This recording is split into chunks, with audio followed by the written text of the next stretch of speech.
Right, we are live. Hey guys, how's it going? Welcome back to the Kiwi Lads channel. We are here for the very first match of the KFC Big Bash. I'm extremely excited about this competition. I've been waiting for it feels like the past 6 months, and it is finally here. This first match, it's going to be a very good one. It is the Sydney Sixers taking on the Melbourne Stars, and this is going to be a great one because it has got the Sydney Sixers and they were able to win it last year versus the Melbourne Stars. They've got a couple X Factor players in their side, including Glenn Maxwell, Adam Zampa, just to name two of them. But they have also got for the KFC Big Bash, of course, that system of the X Factor player, how after the 10 overs, you are allowed to transition one of your players who was out on the field. He's allowed to come off, and then they are allowed to replace him. Tell you what, I'm too excited for this game. We have got Henry Samuel there in the chat. Also, Gary, Novmum, Paddy Wagon, and Ali all here ready to go for the KFC Big Bash. No, this is the BBL as well. It says it was the more cake there in the chat. But yeah, it is going to be very exciting to see how it does go. BBL 11 is what it is, and it is going to be an absolutely awesome competition. Bring on the Tong Iggy. Tong Iggy, is that what it is, more cake? And also my friend Keelan says I as well. Says it was Ollie Hill, and also hey, how you do? Says Katie, welcome into the live stream. It looks like a long day at the office, or maybe this is a short day today for the Black Cats. Yeah, it is a rough one at the moment. They are certainly under pressure. They're going to need over 500 runs, which is not going to be very easy. And tomorrow go Heat and Sixers as well. Says more cake there in the chat as well. But do let me know, ladies and gentlemen, who do you think will be winning this game? It's going to be a very exciting one. It is actually going to be the Sydney Sixers batting first. Melbourne Stars won the toss. They decided that they did want to send in the Sydney Sixers. Here we are at the SCG. My voice, as you guys can hear, is struggling big time after the live streams that we did yesterday as well. Hey, mate, as well, says Lyle. And also we have got there, my iPad must have lagged as well. Says more cake there, but Glenn Maxwell, he decided that he did want to have a bat. Looking through the starting lineups for these two sides, it is going to be James Vince, Josh Philippe, Moses Enriquez, Daniel Hughes, Jordan Silk, Dan Christian, Tom Curran, Sean Abbott, Hayden Kerr, Chris Jordan. He's a big signing. Steve O'Keefe. I thought he was retiring last year, but he's still there by the looks of it. Nick Winter, and then Ben Minetti. Hopefully I pronounced that not too badly. For the Stars, they have got a few new faces in their starting lineup, which is pretty awesome to see. Glenn Maxwell, of course, he is the captain. He is ready to go. They've got Adam Zampa still, but then Joe Clark, Peter Neville, Nick Larkin, Hilton Cartwright, Bo Webster actually signing for the Melbourne Stars this year. Sam Elliott, Sam Rainbird, Brody Couch, Sayed Ferradone. Now, apparently he has got some interesting deliveries that he can bring to the table. Clint Hinchcliffe and Tom O'Connell is the other man who is signed for the Melbourne Stars for this season. But nonetheless, the teams are making their way out onto the field. The SCG as well. I only woke up at 10:30 a.m. as well as more cake and also Sports Sedan has said who is the better squad. At this stage, I'd say maybe the consistency side of it would go the way of the Sydney Sixers, just because they are the defending champs. But then there are certainly those two players that I mentioned, Adam Zampa and also Glenn Maxwell. All they need to do is have a decent performance, and all of a sudden, the Melbourne Stars are certainly going to have a good chance of being able to win this one. James Vince and Josh Philippe, though, the two men who will be opening the batting. One of them will get to face the first delivery. Tom Curran and Chris Jordan bring in some English flavour to the BBL. Exactly right. And also the opening batsman for the Melbourne Stars, Joe Clark. If you haven't seen him bat, you'll see just an insane strike rate. I believe he strikes it at above 150 for his batting in T20, which is going to be very exciting. Big love everyone, by the way, as well. Says Avasha, welcome into the live stream. Hope you're doing well, and I hope you're well too, brother, as well. Says Katie Dixon, I'm doing great, thanks, as well. Says Paddy Wagon, I'm doing pretty well, other than my voice. My voice has decided that it does not like me today, so hopefully it does continue to get a little bit stronger throughout the rest of this match. We have still got our live stream, Harlequins versus Leicester, that has taken place at about 4 a.m. Big love as well, says Katie Dixon there. But Josh Philippe, 1,306 runs, average of 32.65, can certainly strike a ball. He's had 10 50s, 95 is his highest score. Can he bring up 100 perhaps in this game? And I remember thinking back to last year, James Vince was also very close to being able to bring up 100 at one point. We will have to wait and see whether or not this young fella, Sam Elliott, going to be opening the bowling. Looks like he is quite a large individual. He will be bowling at a bit of pace here. And it's going to be important for these young guys to make sure that they do perform on a great kind of start to this season, because they will want as much time as they can. I remember Liam Hatcher last year actually was one of the standout bowlers for the Melbourne Stars. He kind of came out of nowhere. And the year before that, it was actually Harris Ralph who was able to do decently. New kits look goated as well. And the chat says more cake and big love in there as well. And hello, how are you, mate? And 3, 2, 1 says more cake. We're ready to go for the BBL 11 now. It is at the SCG. They've got a little bit of attendance there. But now it is going to be the opening ball. Sam Elliott, and he is going to be bowling the opening ball of the Big Bash. We are finally here. We have waited for many months for this competition to get underway, and now it is finally here. The game tomorrow is also going to be a very good one. I believe it is the Brisbane Heat taking on the Sydney Thunder. And hello, Amish, and hello, everyone. Good Australia T20 cricket. Thanks. Live stream as well, says Kevin. No worries, mate. And also, all is good, all is well, all is sweet. Hope you're grand as well, my guy, as well, says Sebastian there. Now we're ready to go. Sam Elliott, ball in hand, first ball for him in the BBL. It's going to be interesting. Do let me know, ladies and gentlemen, how many runs do you think the Sydney Sixers will be able to get themselves in this matchup? Do you think they're pushing 180, or do you think maybe the bowling of the Stars? I know that Adam Zampa's not going to go for a huge amount of runs normally. Where are you watching it? I am watching it on Sky for this one. It is on Sky Sport 3 here in New Zealand, but he is going to be bowling. Oh, nice and swing and delivery there from Sam Elliott. It is a dot ball to start off the KFC Big Bash, like they're saying. A little bit of shape there for him as well. And got their nice hair, Elliott, as well. Certainly an interesting one. He's got himself almost, it's slightly a mullet with a few curls added in there as well. Yeah, it's got the 186 or 166. Says Morcake, and I don't like the team colours in the BBL. They don't feel right for the places they represent, aside from the Scorchers and the Hurricanes as well. Says that Mark Morris there. And also on near there as well, says Morcake. Yeah, the Sydney, oh, it's a nice little cut.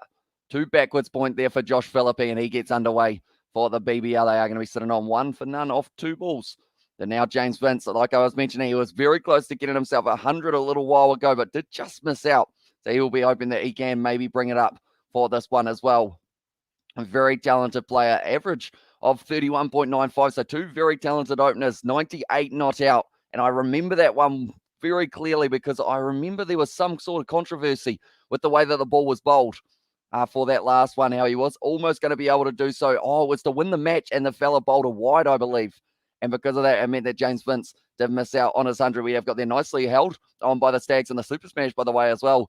See, Sebastian, yeah, there's some close games happening around the world for the cricket at the moment. Other than the test match between India and New Zealand, that's going to be whipped away to mid-wicket. And just for the single there. And James Vince now off the mark as well. I'm going to learn so much more cricket stuff tonight as well. Come on, brain. Says Katie Dixon there. Yeah, there is a bit to learn. The BBL, the thing is with the BBL as well, they've got a couple of their own unique rules that I believe only this competition has around the world. So pretty much an X-factor player after 10 overs, you are allowed to replace one of the players you've got out on the field.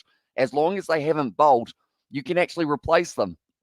And you can bring out a whole new man for the later stage. That's going to be nicely. But once again, oh, great cover drive, though, from Philippe. Cut off by the captain, Glenn Maxwell, though. But it's going to be exciting to see what Glenn Philippe, or that's the combination of the two, what Josh Philippe can do here. He's one of those players, not too many people know about him, but in the future, he will certainly be a big name for them as well. My score perhaps 190 perhaps for Sydney as well. Yeah, they'll have to get a decent total with the power of Glenn Maxwell. And also, like I mentioned a little bit earlier on, Joe Clark opening the batting. If he fires on all cylinders like he normally does, he could get himself a lot of runs in a hurry. Like we're probably looking at a 50 off around 25 balls. And that's going to be a nice cut shot there from James Vince just for the dot ball, though. Now only 1 ball left. Sam Elliott doing very decently in this first over. There's plenty of swing on offer, and they are shown in the background. He is a unique spinner that they have got themselves there, the Melbourne Stars. His name, for you guys who don't know him, Sayed Faradun. I had to make sure that I got the pronunciation right there, but he is a talented player, and he's got a couple interesting deliveries that are very hard to read, which will benefit the Melbourne Stars in the later stages. But now, running him once again now. Cut shot nicely played by James Vince, going not quite out to the boundary though, but it is going to be cut off, and it is just a single. So decent for the Melbourne Stars debutant for his first over, only going for the 4 runs, and we are currently sitting 4 for none after the first over of the BBL. We have got their brain ready for another late night as well. Says Morcake, and Willie did come back like Stags, but wasn't enough in Super Smash as well. Says Paddy Wagon.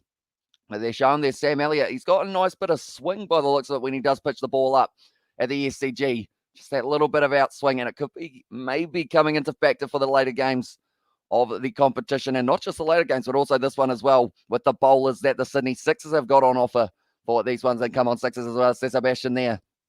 And now it is going to be, who do they give the second over to? I feel like normally they go with Glenn Maxwell for the second over. They're not going to, though. They have decided instead that they are going to go with Sam Rainbird. Will get a good opportunity. Has taken 14 wickets in his 20 matches. I believe he had a decent season last year. I adore that magenta colour of the Sixers as well, says Sebastian. Yeah, it certainly stands out nicely for them. But now, Sam Rainbird, he will have to pick himself up maybe a wicket here would be very happy if he could do so, I should say, and ride another late night and a sleepy day as well. Yeah, at the moment, my sleep schedule has gone out the window. Like, I believe this morning I went to sleep at, well, it was almost not this morning. It was at 12, and then I woke up at 8:30. So I'm on a weird schedule at the moment, but I was watching all of the rugby. Bordeaux versus Toulouse, 17 points to 7. Oh, good in swing there from Rainburn to start off his over as well. So plenty of purchase in the surface by the looks of it for the swing bowlers early on, which may be why Glenn Maxwell will be holding off on himself. And then Zampa will come in after the power play. He doesn't normally bowl too many in the power play, Zampa, but he's a very talented player when he does give himself just that little bit of room and a little bit of just, I guess, that variation that he can bring, because no one can really read Adam Zampa, and that makes it very difficult for them. But now, ball once again, advanced shot there from James Vince, just to the man. Oh, quick single they were able to get through, and now James Vince moves up onto 2 runs for his side here. Actually, 3. He's on 3. My maths already is letting me down for the early stages. But Josh Philippe, do we think anyone for the Sixers will be getting a 50? Ladies and gentlemen, they have also got Moses Enriquez. They're showing there Marcus Stoinis was on the bench. Breaking news. It says Marcus Stoinis, he has got out of the opening game due to a hamstring strain. So that is not ideal. Or sorry, a side strain for Marcus Stoinis. So that is not what he would have been wanting in the early stages. He would have loved to be out there, because Marcus Stoinis, I remember that game well, where he was able to hit himself 140 or so, wasn't it? Now going forward, and it is going to be just a nice single out to mid-wicket way. And it is actually Peter Neville who will be keeping for them. Yeah, Toulouse lost again. But in fairness, Bordeaux Beagles, are fantastic. Yeah, that's the thing. Home advantage in the top 14. I've been saying it a long time. Anytime you're at home, you got a good chance of being able to win the game, because you just have that home field advantage and the crowd get behind you. Toulouse, they were unlucky at times in that game, but in the end, Bordeaux were just able to get themselves. All that's going in the air. It's gone over the top, though. Out to point direction. Now it looks like it is going to be just cut off for the 2 runs there. Good fielding in the deep from Hilton Cartwright. Tell you what, I think we're going to get a boundary either this over or next over. We are going to get to see either James Vince or Josh Philippe go big. Maybe it's even a 6 coming up. Number 3 batsman will get 50 as well, says Paddy Wagon there. So I believe it is Moses Enriquez, the captain of the Sydney Sixers, who will be coming out at 3. So we will have to wait and see how he goes. Rainburn at the moment, 4 balls, 4 runs for his bowling. Here's a left-hander. Oh, James Vince there hitting it down, and it's going to be a scampered through single. They've been able to get there comfortably, though. And since when is Sydney pink/green or Adelaide blue as well? Says Mark Morris.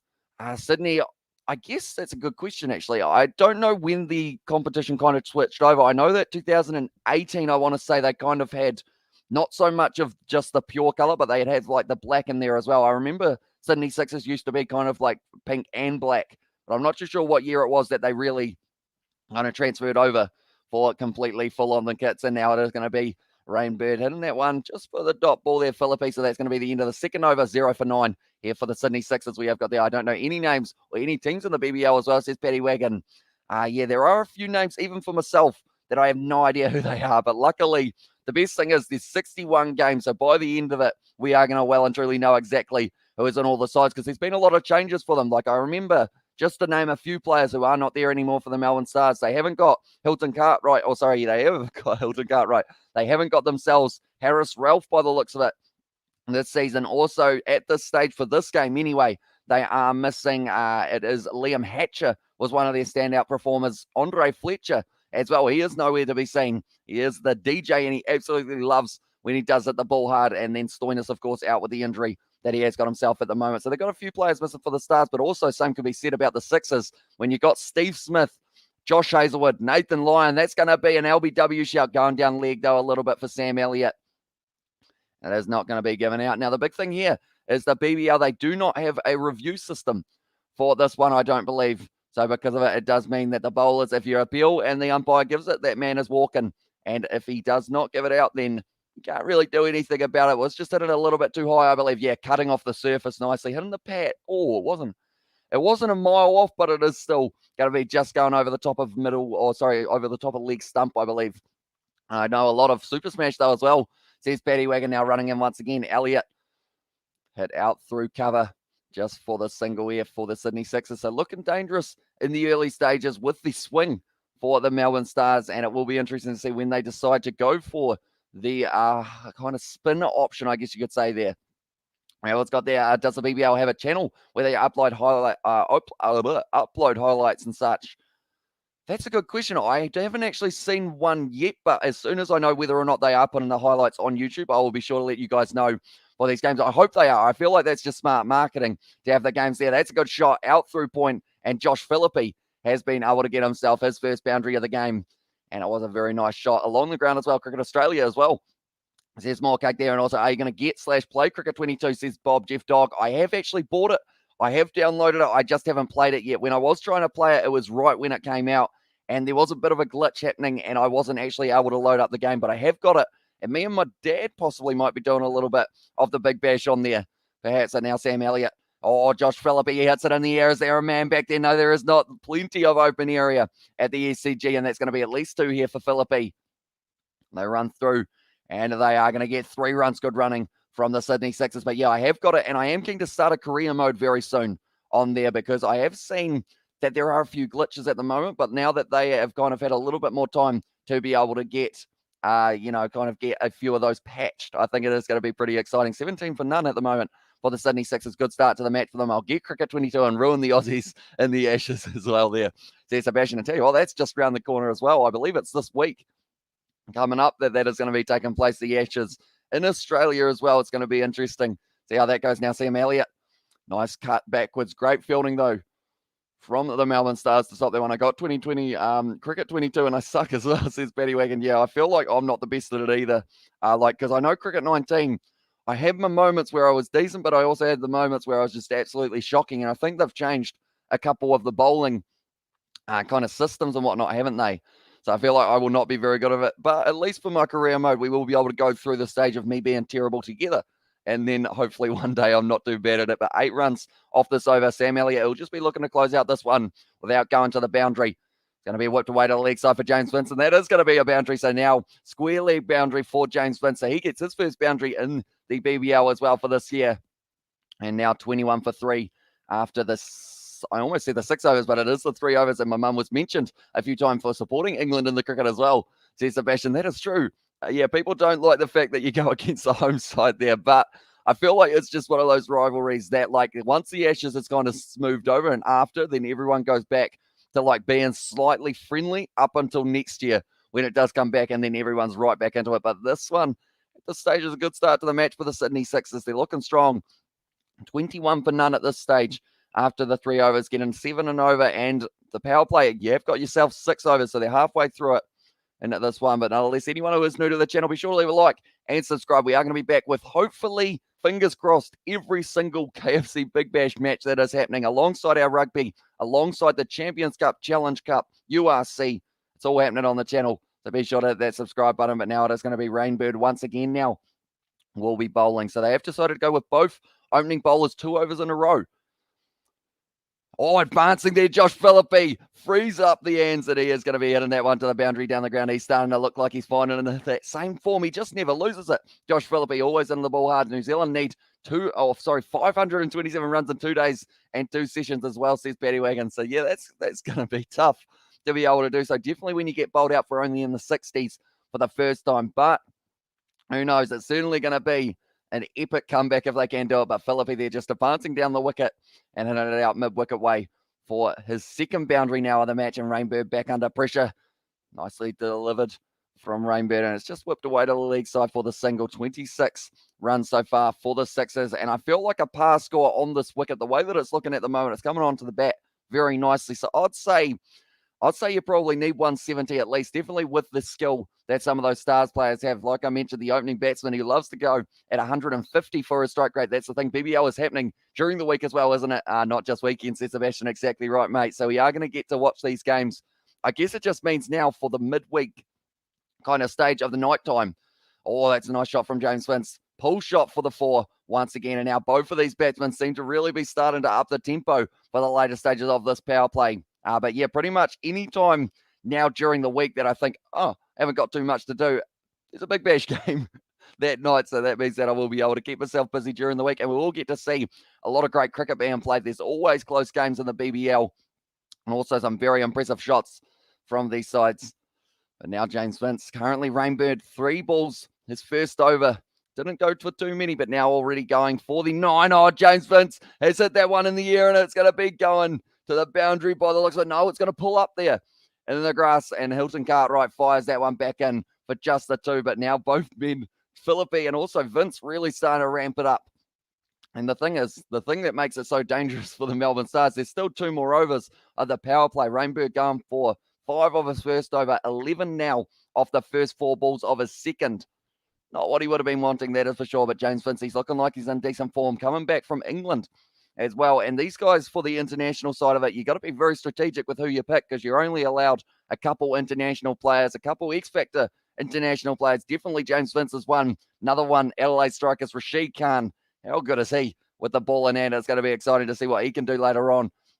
Mullen on the pads there, Rainbird. It's gone through, though. He's actually fallen over the Melbourne Stars fella. And now it is going to be down to fine leg. Another boundary. This is an expensive over here against Rainbird. Already 15 off it, and there is still one more delivery left in this one. So James Vince, does he decide to just tap this one lightly, or does he well and truly whack it and see if he can get it all the way to the boundary? But yeah, unfortunately, just a little bit of a slip there in the outfield there. The Melbourne Stars play just misread where that ball was going, and James Vince, he certainly didn't. He was able to get it to the boundary. Once again now, Rainbird, a lot of pressure on him. James Vince, he will be wanting to maybe whack this one to the boundary as well. It's going to be a bit of a battle. 4 overs gone in this match almost. Oh, James Vince, he does hit it nicely to the leg side. That's going to be another boundary, and that is a huge over there for the Melbourne Stars. They have been able to get themselves 19 off it, and now they are sitting in a very good position to be able to finish this power play with at least 60 runs on the board, perhaps. But Philippe and James Vince both looking good in the early stages of their innings. They are showing the power play highlights. Are the power plays actually, I was lying.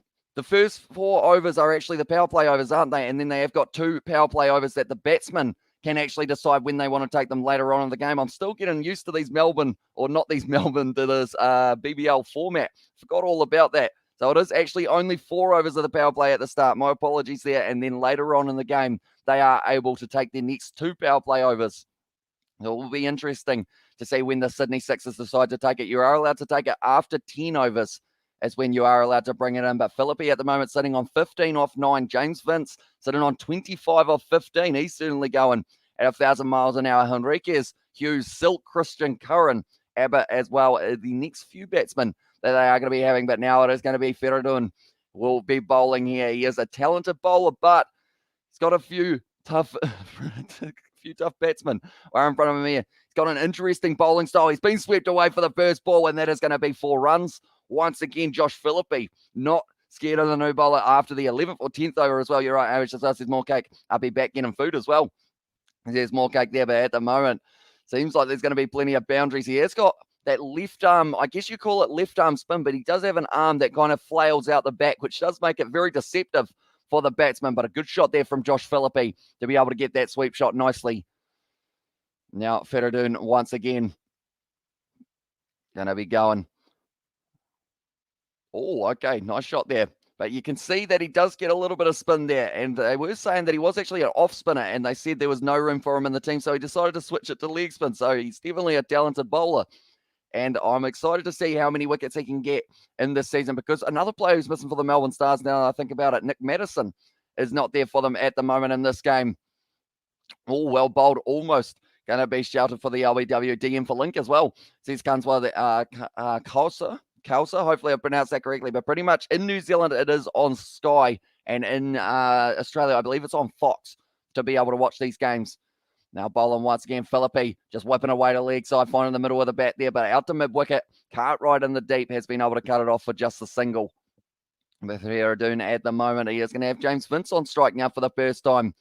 This one, he seems to get quite a bit of turn, and him and Zampa, imagine him at one end, Zampa at the other. I feel like that's a very exciting combo for the Melbourne Stars to have in the arsenal for later on in this match, perhaps. But now Feridun once again going to be bowling this one. He's got a bit of protection on the leg side. Oh, it's at the pad, but it is going to be down leg. Just the dot ball, though, which is something that the Melbourne Stars need a few more of in the near future. I think Glenn Maxwell might bowl himself after the 6th over. I think he will be waiting. Oh, sorry, no, actually now he can actually bowl. I keep on forgetting the power plays only 4 Well, this one, why aren't Zampa and Maxwell bowling? Usually the big dogs get the first overs as well, says Sebastian. Yeah, I know Glenn Maxwell normally bowls himself in the very early stages, but he's decided against it in this one. Oh, it's well bowled there. Once again, good finish to the over for Feridun, and now 5 off it. Their first over, I believe. Everyone's pretty much gone for 5 runs off their first over of bowling. Maybe Glenn Maxwell. He's got the ball in hand at the moment. Is he going to bowl himself here? See if he can get the breakthrough wicket. It is very tough for them at the moment when you've got James Vince and Josh Philippe both set at the crease. Just showing the slow motion of Feridun's bowling style. He's kind of got, they're saying that he kind of ends up ducking down, and then when the ball is behind his head, he actually changes the delivery that he's going to be doing. It's very impressive that he is able to hide the ball so well, and then the batsman just had no idea what way it is going to be going. I've just seen what I look like when I was trying to do that, and it's not the best, but Adam Zampa now, he is certainly the best when it comes to some spin for the Melbourne Stars. He has been one of their standout performers in recent seasons, even for Australia in the Cricket World Cup. He was doing very nicely as well. They're just having a chat to Adam Zampa before the match. He is going to be possibly, I want to say, but I don't want to say it. I want to say that him alongside Rashid Khan will be the 2 leading wicket takers for the 2 or for spin, I should say. But wickets, he has got 88. I feel like he'll bring up the 100 in this BBL. He is going to be bowling here. Oh, he's done the wrong and straight away, and it is blocked nicely by Josh Philippe. I think I picked the first 50 wrong as well, says Paddy Wagon. I'll tell you what, it's not over yet, though. Adam Zampa can certainly get himself a breakthrough wicket if he needs to, but Josh Philippe sitting on 20 runs at the moment, and 25 for James Vince off 17 deliveries. Oh, big swing. Josh Philippe hits it through the covers, and it is just going to be the single Cartwright once again covering it. And now it's going to be Adam Zampa once again. I feel like that's the thing. You got to be very strategic when you bowl Adam Zampa. When you've got such a talented bowler, you got to make sure that you don't use him at the wrong times. This is the perfect time to bring him in, though, trying to get that run rate back down, because the Sydney Sixers, when they get 19 off the over, it's when they're going to be able to just keep on going up. And then from there, the other spinner, Feridun, did only go for 5. Adam Zampa there. Oh, it's cutting away to the leg. Just a little bit of high as well. Says Fire Mapping as well. Welcome into the live stream, mate. It is great to have you guys here for this one. We have got the g'day all hi, Hamish, as well. And the chat from David. David, welcome in. Hope you're doing well, mate, and hope you aren't too tired after the late night live streams that we did have last night. We have got another one tonight, Leicester versus advancing there, and it's going to be the French cut. Could go away to the boundary. It's got plenty of pace on the ball, but it's going to be cut off nicely by Sam Elliott there. They are going to be running at least the 2. They have been able to get back for 2 there with Philippe and brother David as well in the chat from Sebastian, and there is a wee Adam as well. Says Sebastian, he is indeed. And Zampa, tell you what, Philippe only just got onto that one. He did advance though to Adam Zampa, which is something that not too many batsmen would be willing to try and do there. And also, hey mate, as well, hey howdy, how you do as well. But yeah, Leicester versus Harlequins is the game. It's a big swing from Philippe. I'm getting too excited every time I see someone swing a bat. I'm thinking there's going to be a wicket or a 6. And now it is going to be just a single once again. And now James Vince back on strike here for this one.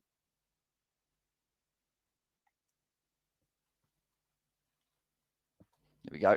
I was just making sure that I could see there. I saw Isaac message me. He said that Lawn Mowing Simulator is now on Game Pass, which is unfortunate because I spent quite a bit of money on it last week. But now, James Vince, good shot there.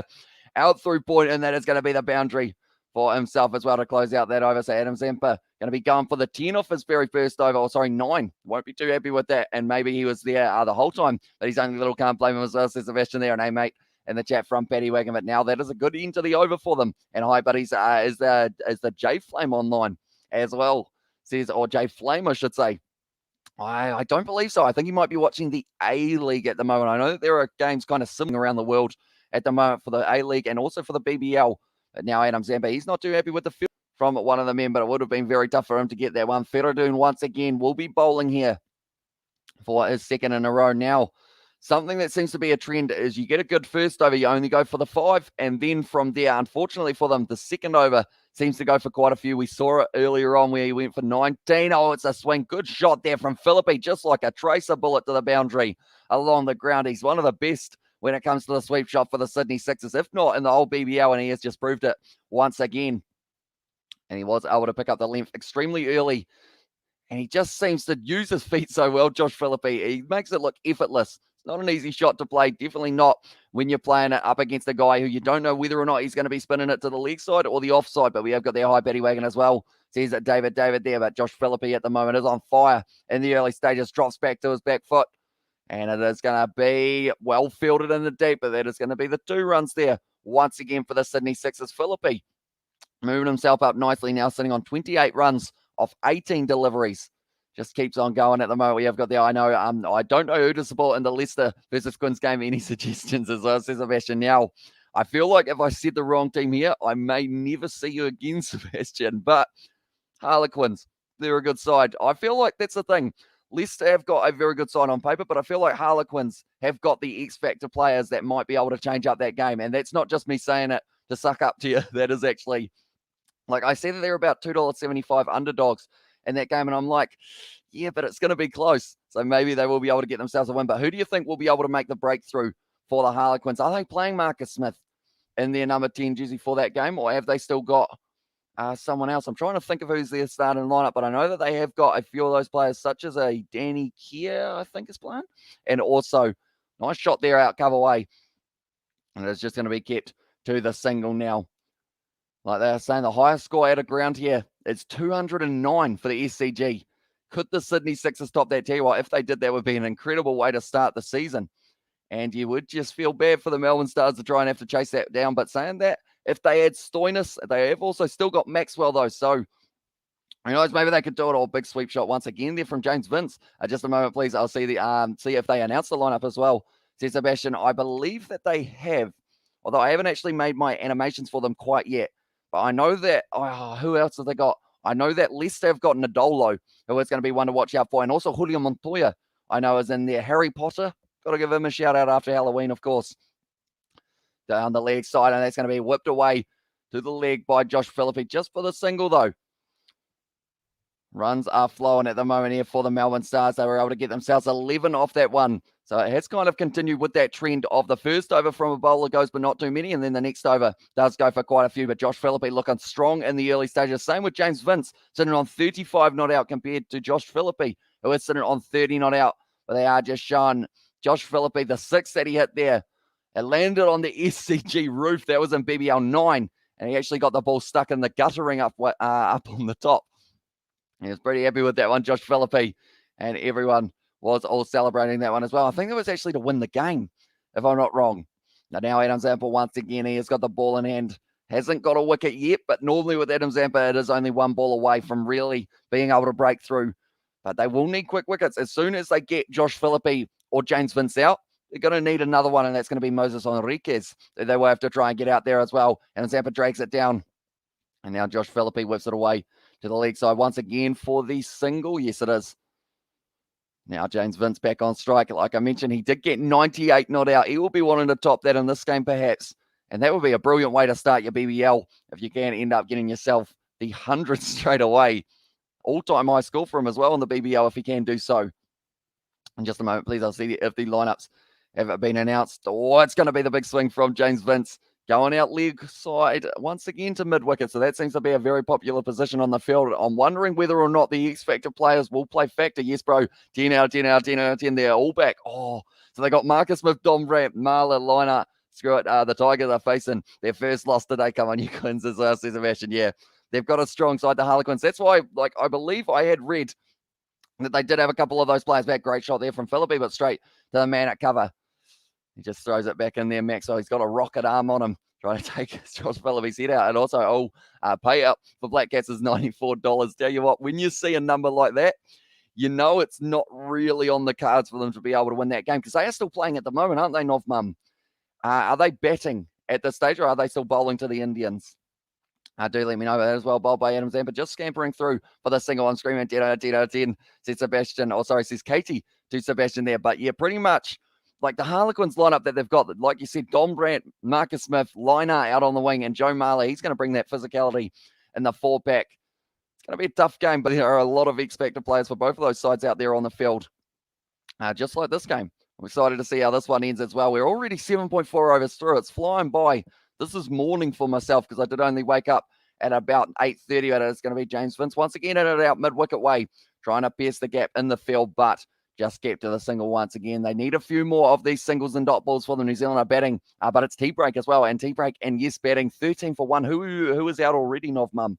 Do let me know. Is it Latham or is it who else have they got opening? I can't even remember the batting lineup purely because of the fact that they did get, it sounds bad, but they got out that quickly last time that I didn't really get a real chance of being able to see them in action. Oh, Philippe tries a little bit of a backwards cutty slice thingy-mabob, but it was well fielded.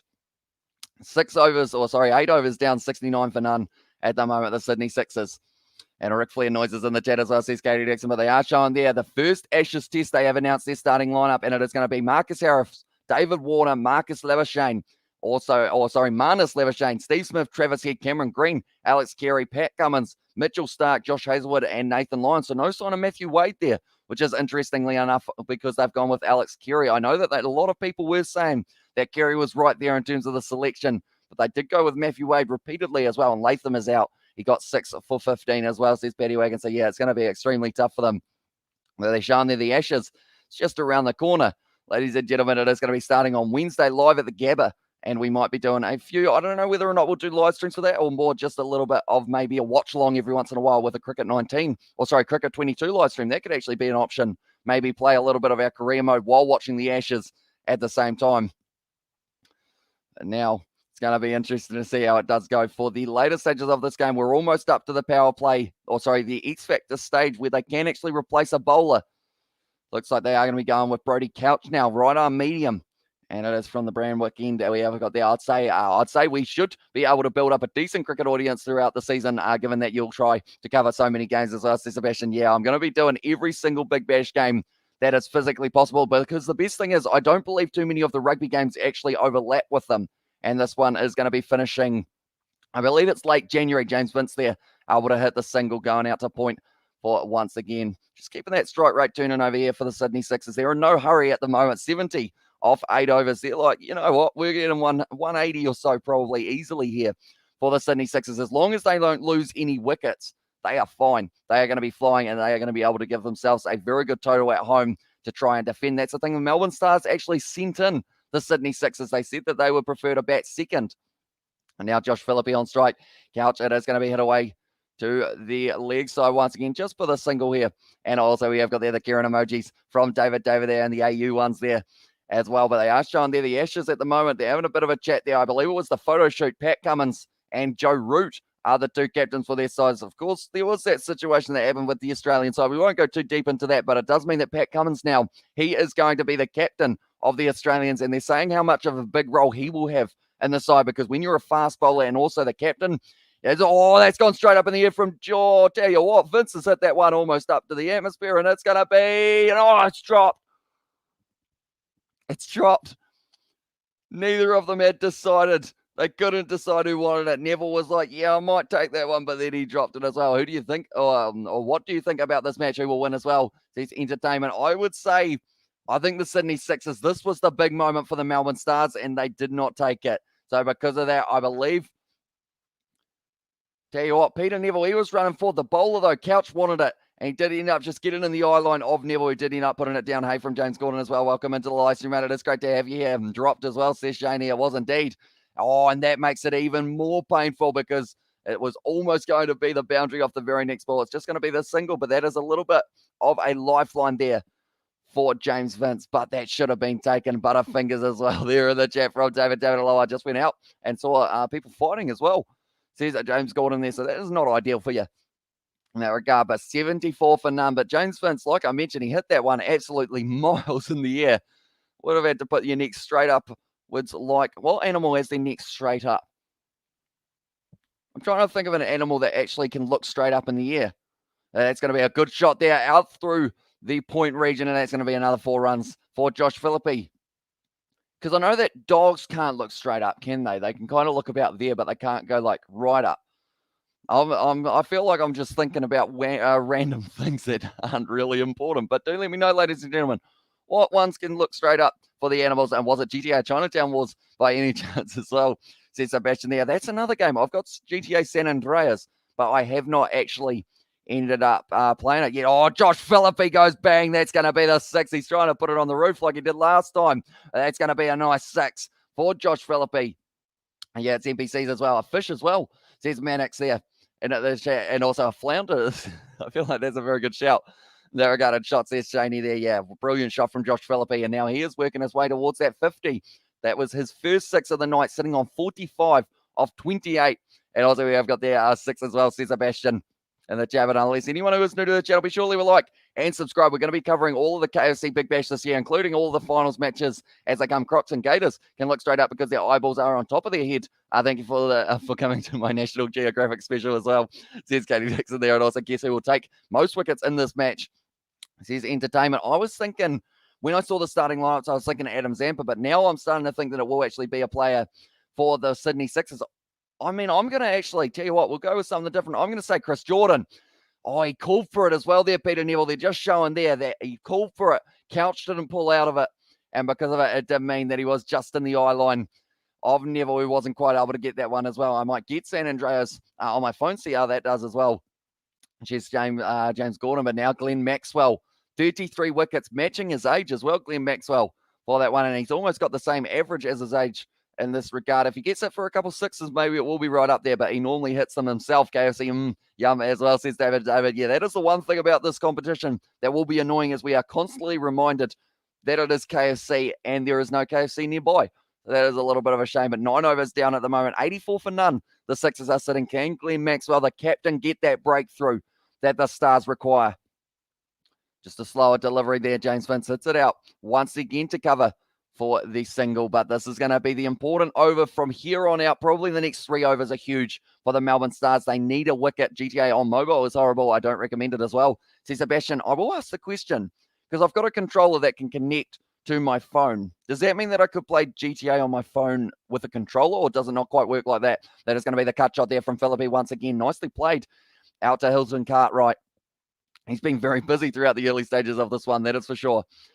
But now the Sixers, this is looking like they're well and truly going to be able to work their way towards at least maybe getting themselves, I'm saying 180 absolute minimum for them at the moment here. Oh, advancing, great shot there from James Vince. Straight down the ground, and that's going to be 4 runs over the bowlers here. We have got there, I think Maxwell change all your predictions of Melbourne Stars will win as well. Says Entertainment. I would certainly not even be surprised if that happened, because like Glenn Maxwell, with his bowling, he's pretty decent, but also the bat in hand. Like, if that man fires with the bat, oh, it's a shot out through coverway as well. And it is going to be James Vince who did hit that one out to cover, but it's caught. And Adam Zampa able to take it, and that is going to be the wicket for Maxwell. Breakthrough wicket right there. And it is going to be James Vince who is now on his way there. And yeah, it can work as well. And did some water blasting over the last couple of days. And now my arms are really sore as well, says Not Mum. Yeah, it'd be pretty tough trying to hold it still. I remember I did a little bit of work with my dad when he was pouring concrete. It was actually at my friend Isaac's house, one of the other Kiwi lads. I was helping pour the concrete slab there, and my legs did not work after that. Like, because I sit here doing not a lot for a lot of the time. James Vince, he goes out there, 44 runs off 29 deliveries. And he did end up going out 6 fours in the end. And I said you as well in the chat says it was Maxwell show the Maxwell start will show. The Maxwell show will start now as well. The big show is the nickname for Glenn Maxwell. He's been able to get the breakthrough. He's got a massive smile on his face as well. Glenn Maxwell there. And zorbing is still a thing as well. Is it? And I also went on a zorb. That's fun as well. And also I got my second vaccine today. Says James Gordon there. I'm not sure, Hamish. I know Microsoft released an accessory which allows you to play Xbox games on your phone, but I don't think it's possible without it as well. Says Sebastian, because I remember I tried playing Minecraft on my phone, and I realized that was not a good idea because I had an Xbox right next to it, so there wasn't really much point. But I know that the Bluetooth on the controller, I think, can connect. I think this one here is possibly connected to it. Maybe. I've got too many controllers at the moment lying around the house, but Maxwell now, ooh. That one was going to be an interesting one. Now,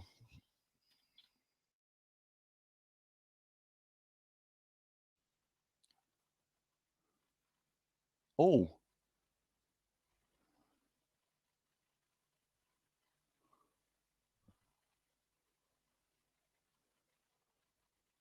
I've just heard a new rule that has well and truly got me confused, but I believe that this is a new rule in this competition, ladies and gentlemen. They have just said you've got 75 seconds to get out to the crease. And if you're not out to the crease in that 75 seconds, you have to stand on the side of the pitch and the bowler's allowed a free shot at the stumps, and if he hits them, you're out. That is a new one. That is something that I don't know whether or not the commentators are just teasing at this stage or whether that's actually a real thing. Wicket for Maxwell as well, says Sebastian. He was able to get the breakthrough, and Hamish, you and George have to zorb as well. That would be a very interesting video. And also, well done, bro. Says David there in the chat. Yeah, it's a thing in New Zealand as well. Says Katie Dixon. But yeah, I don't think I've ever been zorbing. I don't think I've been... What are the other ones that they have? I've been go-karting. Go-karting is very fun, but Philippe only sitting 3 runs away from getting himself to the 50. But Moses Enriquez is now at the crease in WTF as well, says Paddy Wagon. Yeah, certainly a new rule that I hadn't heard of up till this point. Okay.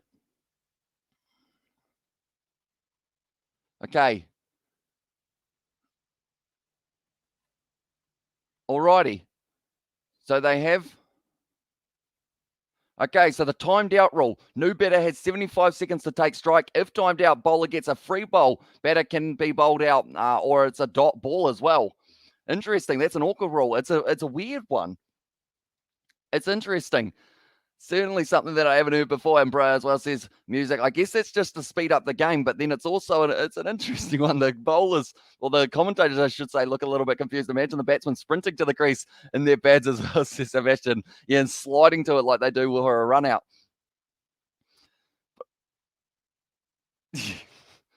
Like they are saying, what happens if you've just gone to the toilet just beforehand? Like, they would have to send out someone else, I guess, to be able to make sure that you do make it to the crease in time. But Federer, I'm wondering how many times we get to see that in play this year, whether or not we do get to see it happen at all, because I feel like it's a weird rule. And also we have got there, is it just me, or does that sound like a rule you would have like in school playing not professional cricket as well? Exactly right. Even at school level, I feel like that would be pretty harsh.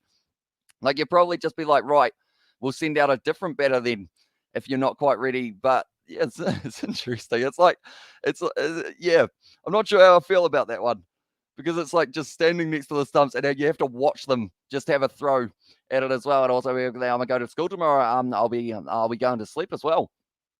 But that is going to be now the dot ball. Sorry, the one run off that one, the single. That one has well and truly stumped me. I'm not sure how I feel about that rule. It's a new one.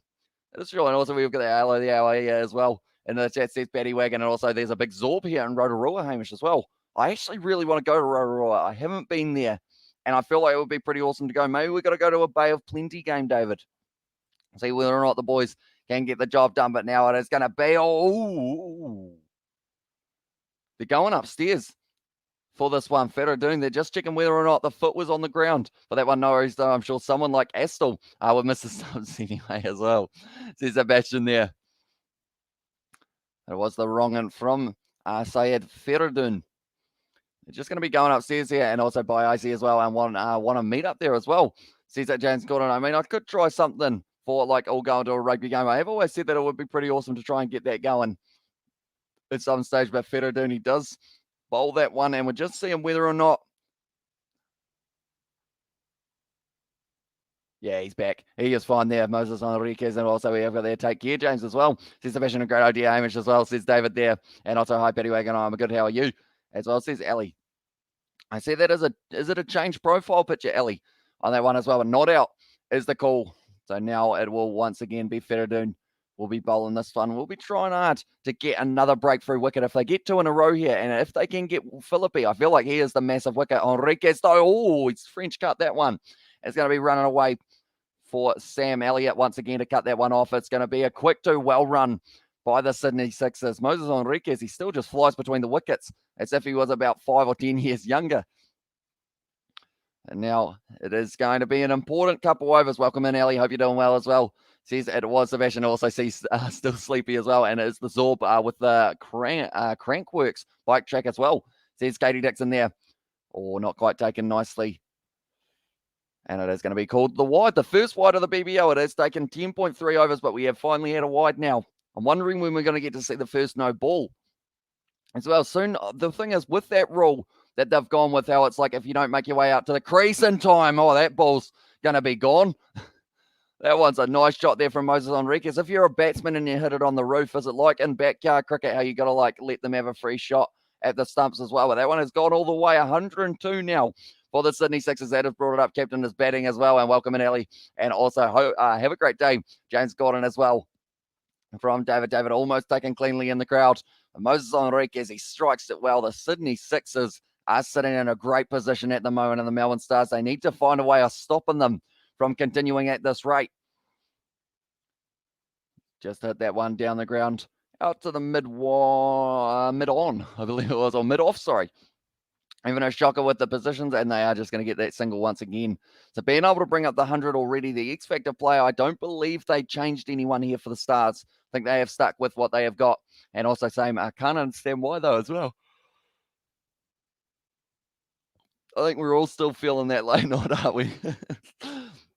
Overall, but we have still got another live stream later on tonight. Leicester. Oh, and that one is going to be going away. We always got the OMG, that noise every time. It's so annoying. I will try my best not to go, once again.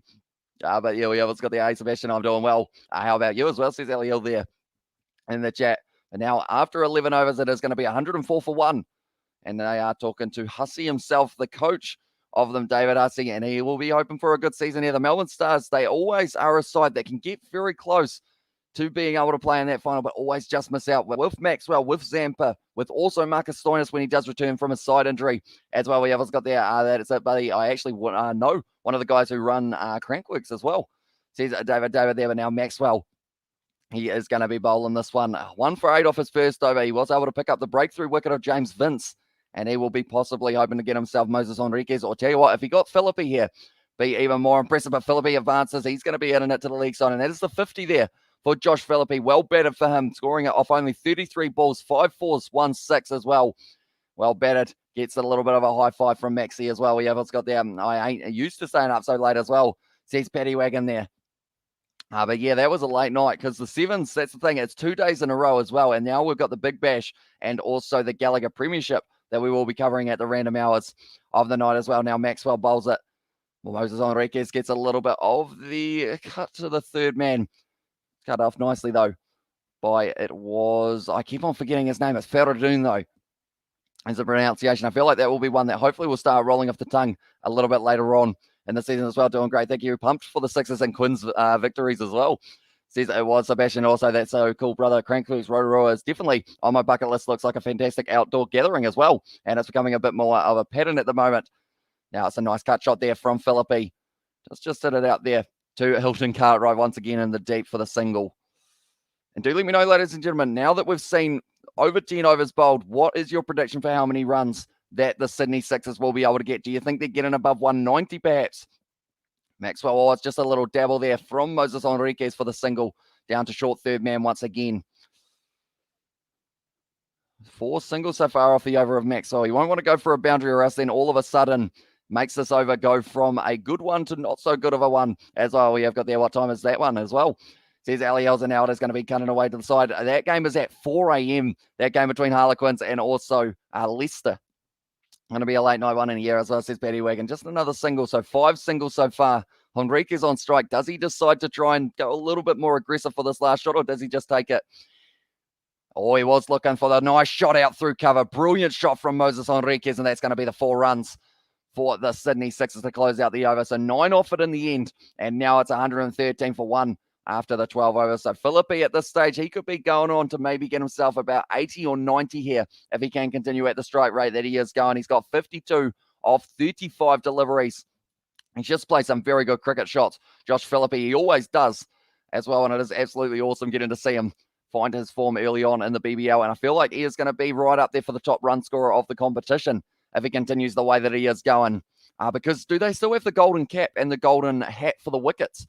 Do let me know, ladies and gentlemen. I know that they've changed quite a few rules of the Big Bash this year, including that one that we did mention just a little bit earlier on, how it is if you end up taking a little bit too long to get to the crease, you actually do have to let the bowler have a free shot at your stumps, which is certainly a new one. But now it is going to be Josh Philippe once again on strike here. Adam Zampa will be bowling. Last 3 overs, 29 runs for 1 wicket as well. And it's a nice shot there from Philippe out to deep cover. And who else? But, hey, they've actually changed it. It's not Hilton Cartwright right there. I thought for a second that it was going to be. And also New Zealand is a very small country. Everyone knows everyone. Yeah, buddy, I know a guy, Tuck, who is one of the organisers of the Crankworks event that happens yearly as well. Says David, and I'll go back. I'll say the Sydney Sixers will start out the season with 200 runs. It will be extremely impressive if they were able to do so, that is for sure. And now Adam Zampa, he needs to pick himself up a wicket soon. Just a little bit down the leg side. Going fine leg. It's gone through the gap. And now because of it, by the looks of it, it might be rolling all the way to the boundary. Yes, it does. Sam Elliott puts in a good chase, but not able to cut it off. And that is another 4 runs. And Henriquez moves up to 20 off 9. The projected score for them is actually 191 if they continue at the rate that they are going. But Moses Henriquez hits it nicely and just not quite able to cut it off there, Farindun. And then Sam Elliott, he had to work hard, but he wasn't quite able to get to it. And it did go all the way to the boundary. But 12.2 overs gone, and they are well and truly set for a awesome total to start this one off. They did say 209 is the most that they've had at this ground. Sydney Sixers might be able to get towards that one. Going to be hit now by Moses Henriquez. 2 runs. It's close to the run out, but they've been able to scamper through. Nice bowling at him as well. Says it was Sebastian there. But yeah, do let me know, everyone, as well. Who is winning the BBL this year? And who are you saying the final will be between? I feel like the Sydney Sixers, the way that they are going, they are definitely going to be able to continue that form that they had last year as well. But the other team, I know that people have said that the Scorchers have got a decent chance. Also, maybe the Stars can find their form. Sydney Thunder have got a good side with Alex Hales at the top of the order. Well bowled there from Zampa just for the dot ball. And it is important that they get many more dot balls into this one as well. But it's going to be interesting to see if the X-Factor players are going to be a factor in the later stages of this game for either the Stars or the Sixers. Zampa has already bowled almost all of his overs. He only got 8 balls left. It's going to be whipped away to the leg side out mid-wicket for just the single. I believe they might be able to. No, they didn't decide to go for the 2 there. Now, Philippe will be on strike for the final ball of this half. Or not this half. I keep on saying rugby terms at the moment. I'm so happy it's still going. I would love to see Nikolai Regatnik land at the twister in person as well, with my own eyeballs as well. Says Katie Dixon there, but Zampa, he would love to see the bails go flying here for Josh Philippe. Oh, they almost did, but it was a nice one. Point shot, and it is going to be cut away to the boundary. It's nicely fielded there. He made hard work of it, but it's going to be just the 2 runs. They're going to be checking this one to see whether or not it was going to the boundary, though. But Philippe's moving up to 55 off 37, and that is the end of the 13th. 123 for 1 here for the Sydney Sixers. It's going to be a tough chase. And the scoreboard, I feel like they definitely need to make sure they get a good start in this one. It was a little bit of a fumble. Oh, he's done extremely well to keep that one in the field of play. So I don't believe that last foot touched the rope. Oh, no, I think he is fine there. And also we have got there, I need to see a couple more games to come up with a prediction. I'll be too early on and an uneducated guess right now as well. Yeah, that is true. We haven't seen any of the other teams playing. They are just showing Ajaz Patel when he was able to get himself the 10 wickets for New Zealand. It's lucky he was playing well, because or else maybe we would have been struggling just a little bit more than needing 562 or whatever it is. He has been doing decently. I'm just going to have a quick look to see whether or not they have lost another wicket, because I really hope that they haven't. But it looks like Perth Glory are going to be winning that game for up against the Melbourne Victory. So that is actually an underdog win for them as well. They were coming in as the underdogs for that game. But yeah, we haven't actually got any more wickets, I don't think, have been fallen for the Black Cats. So that's good news. Hopefully they can go a little bit better in the later stages. Right, power surge, mandatory power play overs 1 to 4, and 2 power play surge overs can be taken from overs 11 onwards. And it looks like they have decided that they want to take the power play here. And now it is going to be Rainbird. He did have a little bit of a struggle in the power play, and now he's got a bowl again with only 2 men outside of the ring, and Henriquez winds up. Hits it down the ground, and it's looking like Maxwell will have to have a chase. Instead, Cartwright cuts it off. And that's going to be just the 2 runs once again. Tymel Mills, Simon the Scorchers today, will appreciate his fast bowling. Yeah, he's very talented. We saw him in the World Cup for England, and he does have quite a few deceptive deliveries. He's got a brilliant slow ball and also a pretty good Yorker that he will be able to use for the Perth Scorchers. I'm wondering whether or not he will be the bowler that they use to really close out the innings. Perhaps.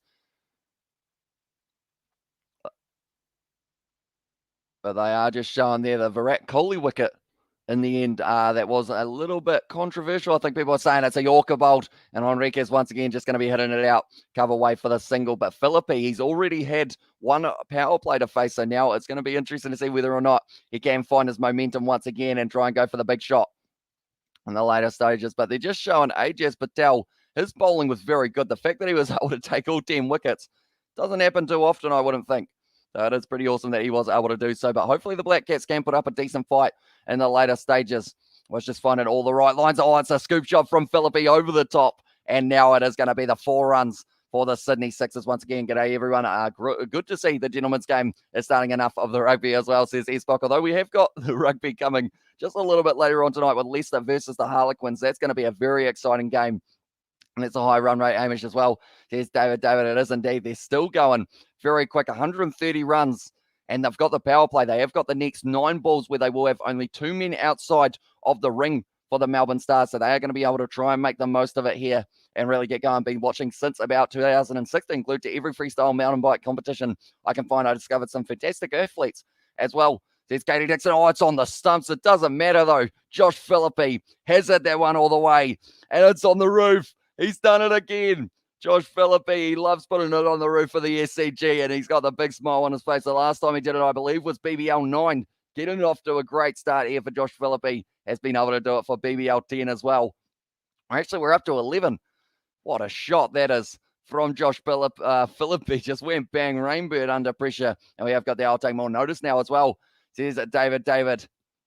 It's a big shot from Josh Philippe. He lands on the roof. I'm not sure how far that one was, but it was probably 100 meters or so. Sam Pilgrim's YouTube channel is hysterical. Y'all should go follow him if you're into mountain bike athletes who create their own bikes out of from bed frames and stuff as well. Jeez, that'll be an interesting watch. And also, come on, get to 8K subscribers as well, says Johan. Yeah, the man. If you haven't already, sure leave a like and subscribe. We're covering all the KFC Big Bash this year. Also, the rugby that we normally cover on the channel. So if you are new, be sure to hit that subscribe button. But Philippe at the moment, he is hitting the ball well. 65 runs off 39 deliveries.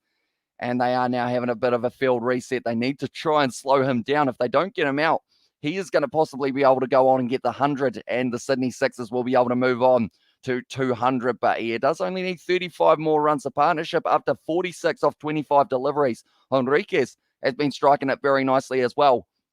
Now Rainbird already going for 13 off this over. He went for 19 off his last, and he has been in the ball in the power play. I guess they are trying to build him up for the later stages of other games. And now it's an important one. Philippe with the scoop shot. It's going in the air. This one could be taken, is it? Oh, he wasn't able to get to it there. And it's going to be put down. And 6 at the MCG on the roof. That's a big start as well, says Spock. Although we are at the SCG for this one. And the ball almost reached New Zealand as well, says Novum there. And also 10 out of 10 out of 10. And so close to 8K subs as well. He was almost there, or just didn't quite get to it. Webster has actually signed for the Melbourne Stars this year, but wasn't quite able to get to that one. And now at this stage, anyone who is interested in the odds, they are not supposed to win this game when looking at the odds. That is for sure. The odds are saying that it's about over 80% chance that's a wide as well, not what they would have been wanting at this stage. And they have said that that is a little bit unfortunate that they did call it a wide, just a bit too wide from Rainbourne. He's gone for 40 runs already, and he has still got one more delivery to bowl of this one. Partnership up to 49 off 27. Philippe, we'll ask the question now, ladies and gentlemen. Is Philippe bringing up his 100 in this game, or is he going to get out before getting to it? Do let me know. Oh, that one's good. Sorry, I did the again, but that is going to be another massive shot for Josh Philippe. It's another 6. And it was taken. Oh, tell you what, was a one-handed catch as well for that man. Also, what kind of bowler is that guy, Rainbird, as well? He is pace, but he hasn't really found the right areas up against Philippe. It's already my mistake. Still big shot. So, yeah, exactly right. He keeps on going. And Josh Philippe, though, now bring up 3 6s already. It's a big shot. That's a huge shot. And he has been able to do it. Almost stayed up on the roof like it did for BBL 9 and then straight down the ground. Able to get plenty on it. And it went all the way for the 6 once again. Philippe in form at the moment. Did he take that one-handed, the guy in the crowd? Oh, no, he took both. He's loving it as well, the man in the leather jacket. And also, I did say 185 as well. I think at this stage, 185, maybe a little bit low, because they are flying at the moment. And 166 as well, says Morkak. And also, if it wasn't for that Sterlankan as well, gentlemen, the Sri Lankan, sorry, we'll be around the 9K sub mark. I truly believe that as well, says Sebastian. Yeah, it did end up It did end up halting the progress, I guess you could say, a little bit. But luckily, we're back now. Hopefully, we don't end up getting striked for the BBL, because at the end of the day, I think because of the fact that, because of the fact that we have got, I guess, whoever's in charge of the BBL, we should be able to communicate with them a little bit easier. Henriquez hits that one to the leg side, and Zampa at the moment has gone for 23 of his first 3 overs. He has got his final over here now. Gotta love a yawn. Predictive has said here they're getting 210 for the Sydney Sixers, and that would be the highest score on the SCG if they were able to do so. 209, the previous record, because they chose it, and it looks good as well. There's more cake there. And the chat as well, but now Adam Zampa and also Glenn Maxwell just having a bit of a chat. Yawns as well, says Betty Wagon as well there in the chat. This is going to be important for them. The next game that we are going to be covering on the channel, though, is going to be Sydney Thunder taking on Brisbane Heat. That is taking place tomorrow night at around the similar time. And we are going to get to see the likes of Chris Lynn go up against Alex Hales as one of those battles with the bat. And Glenn Maxwell, he has bowled 2 overs, maybe bowling himself a little bit later on in this game as well. But Zampa, he's one of those bowlers. He needs to try and keep it economical here, because if he gives away too many more runs, they are just going to keep on building momentum and going from strength to strength, advancing down the wicket. Philippe hits it down too long on. It's just going to be the single we have got there. Those were the days when South Africa was the best team playing Australia and Sydney or Melbourne as well. I yawned as well. I guess 5 yawns for the full match as well, says Paddy Wagon. I'm guessing probably 10. I think we will have a few more sneaking in, because with the green screen, I have got the extra light on. And that seems to do it. Also talking about yawns, I'll stepping across there. Moses Henriquez hits it over the man at third leg. Oh, sorry, not third leg. That's a different thing.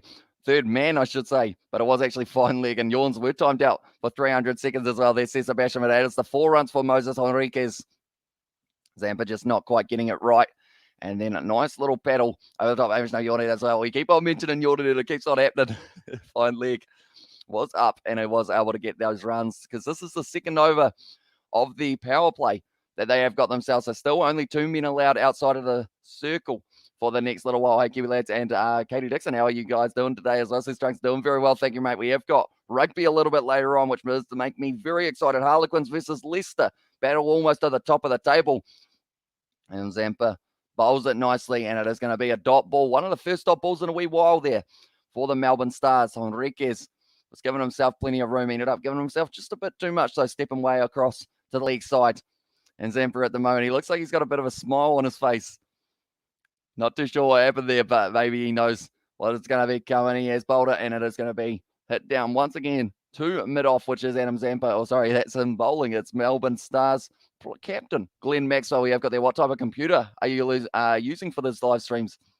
As well, says Johan. So I have got myself, I want to say it's a gaming PC, but I have no idea.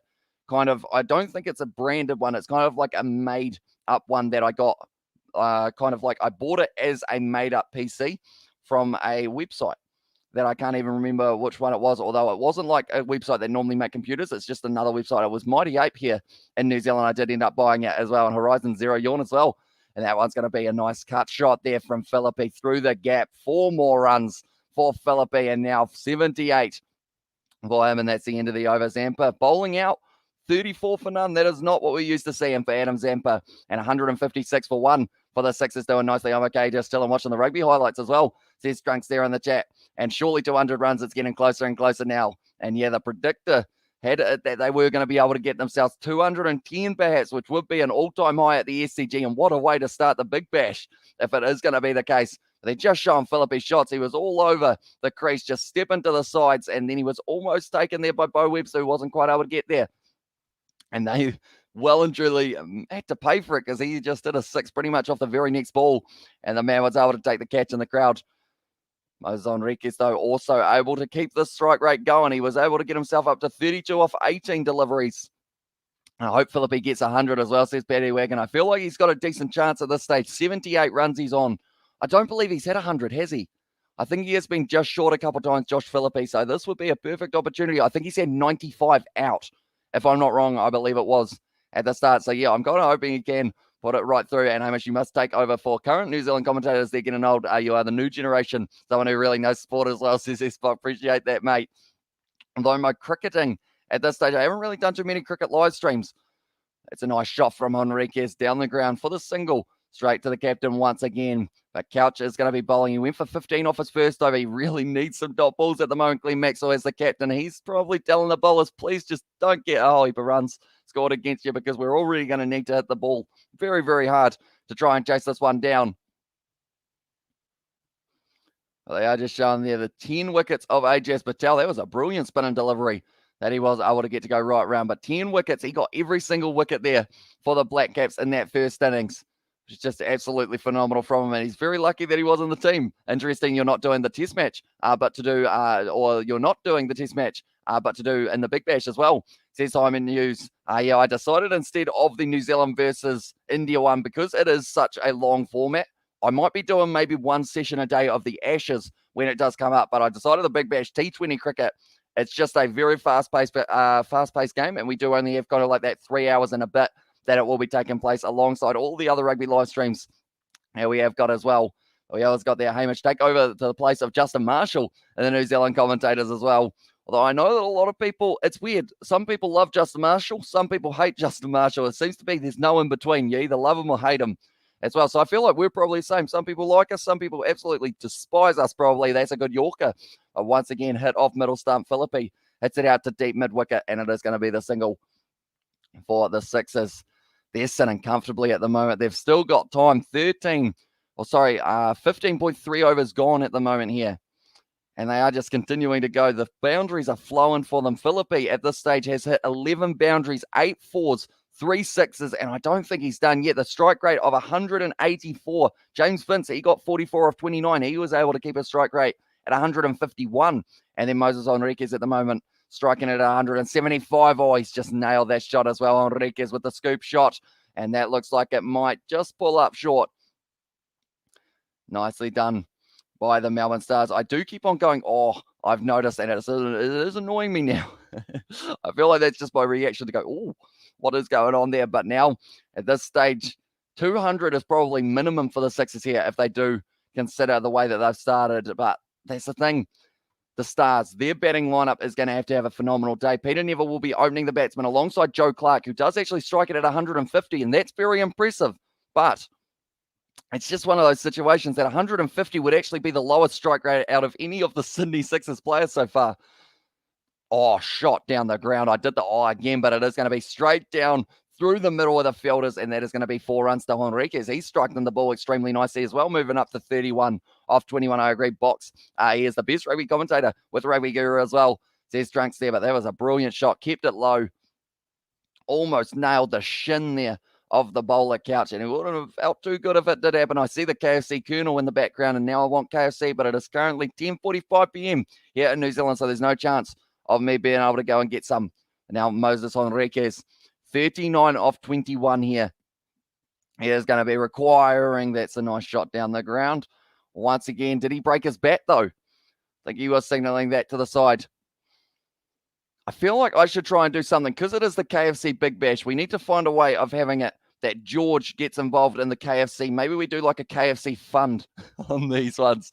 And it like becomes that pretty much at the end of these KFC Big Bash season. I buy George a whole heap of wicket wings and also chicken with the fund. We have got there, what will you do if you make, or if they make Alistair Coetzee on Michael Cheika, the new AB's coach as well, says Johan. It'll be interesting to see how it does go. But I think people at this stage in New Zealand, they're looking for results. And if they can actually get the results, I think that people would be relatively happy with it. I know Michael Cheika, there's a little bit of a rivaled history between the two sides, but pretty much, like, at the end of the day, they just want to find a way of being able to keep on winning. And also, we have got there, hey, Hamish, I hope all is good. And while leading into celebration times are being a minute. And what a year as well, says this news. Welcome into the live stream, mate. It is great to have you here. We're doing the Big Bash now as well as the rugby. So we've got a whole heap of random hours coming up. I hope you are well as well, and hope everything is all good with yourself. Now it is going to be Feridun once again bowling. No bowler has really been able to assert themselves as a dominant kind of figure in the bowling lineup for the Stars. Feridun, he has gone for 28 runs off the first 3 overs that he has bowled. Peter de Villiers for the new AB coach as well, says Esbok there. But Philippe, 83 off 45. Is he bringing up the 100, ladies and gentlemen? Do let us know in the chat. But Henriquez, he is striking it at almost 200 as well. 5 fours, 1 6 for him, sitting on 44 off 23. Or sorry, actually 40 off 22 I think that is about to change. I think he's about to get himself another boundary, isn't he? Yes, he is. Smacks it to the leg side, mid-wicket way, and that is going to be another 4. Joe Schmidt as well, says Trunks there. And the chance, Scott Robertson for the next Wales coach, says Trunks. And also we have got the joking Hamish. We all know that those two guys will never be the AB's coach because they are really terrible coaches as well, says Johan. Yeah, people don't like Ian Foster at the moment, though, so I feel like a lot of people would literally say anyone but him, which is pretty rough for him. Of course, Ian Foster, but now it is going to be bowled once again on Moses Enriquez. Nice little cut, but it is going to be just the dot ball there.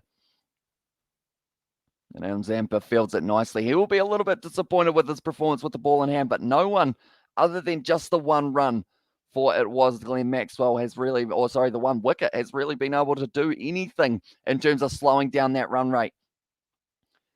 Fielding gives it a bit of space, and it is going to be a dot ball. Nicely bowled there.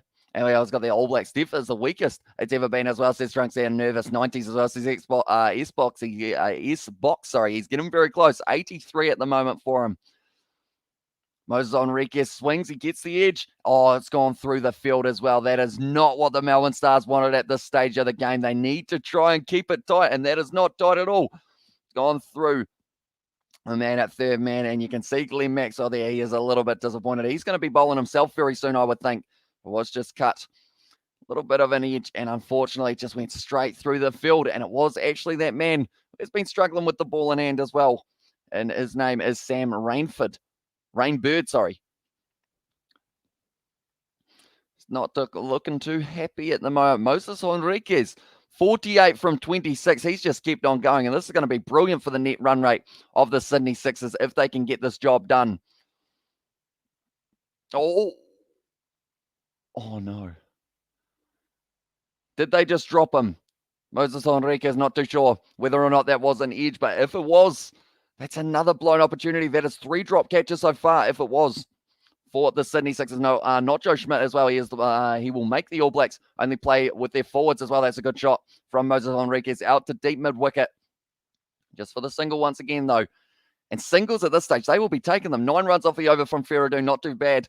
Well, that one, and just like he did with Ireland as well, we won't want the All Blacks to use their backline at all. And if Joe Schmidt becomes the next coach as well, says Johan, also has Michael Hooper hit a 6 yet. That depends whether or not he's playing for the Sydney Sixers, because pretty much everyone has been able to hit one.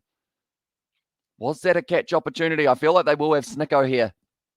Possibly, but at this stage, Sixers' highest ever total, 205 for 4, and that was up against the Renegades in Hobart 2020-2021. They are well and truly looking like they're going to be able to up that.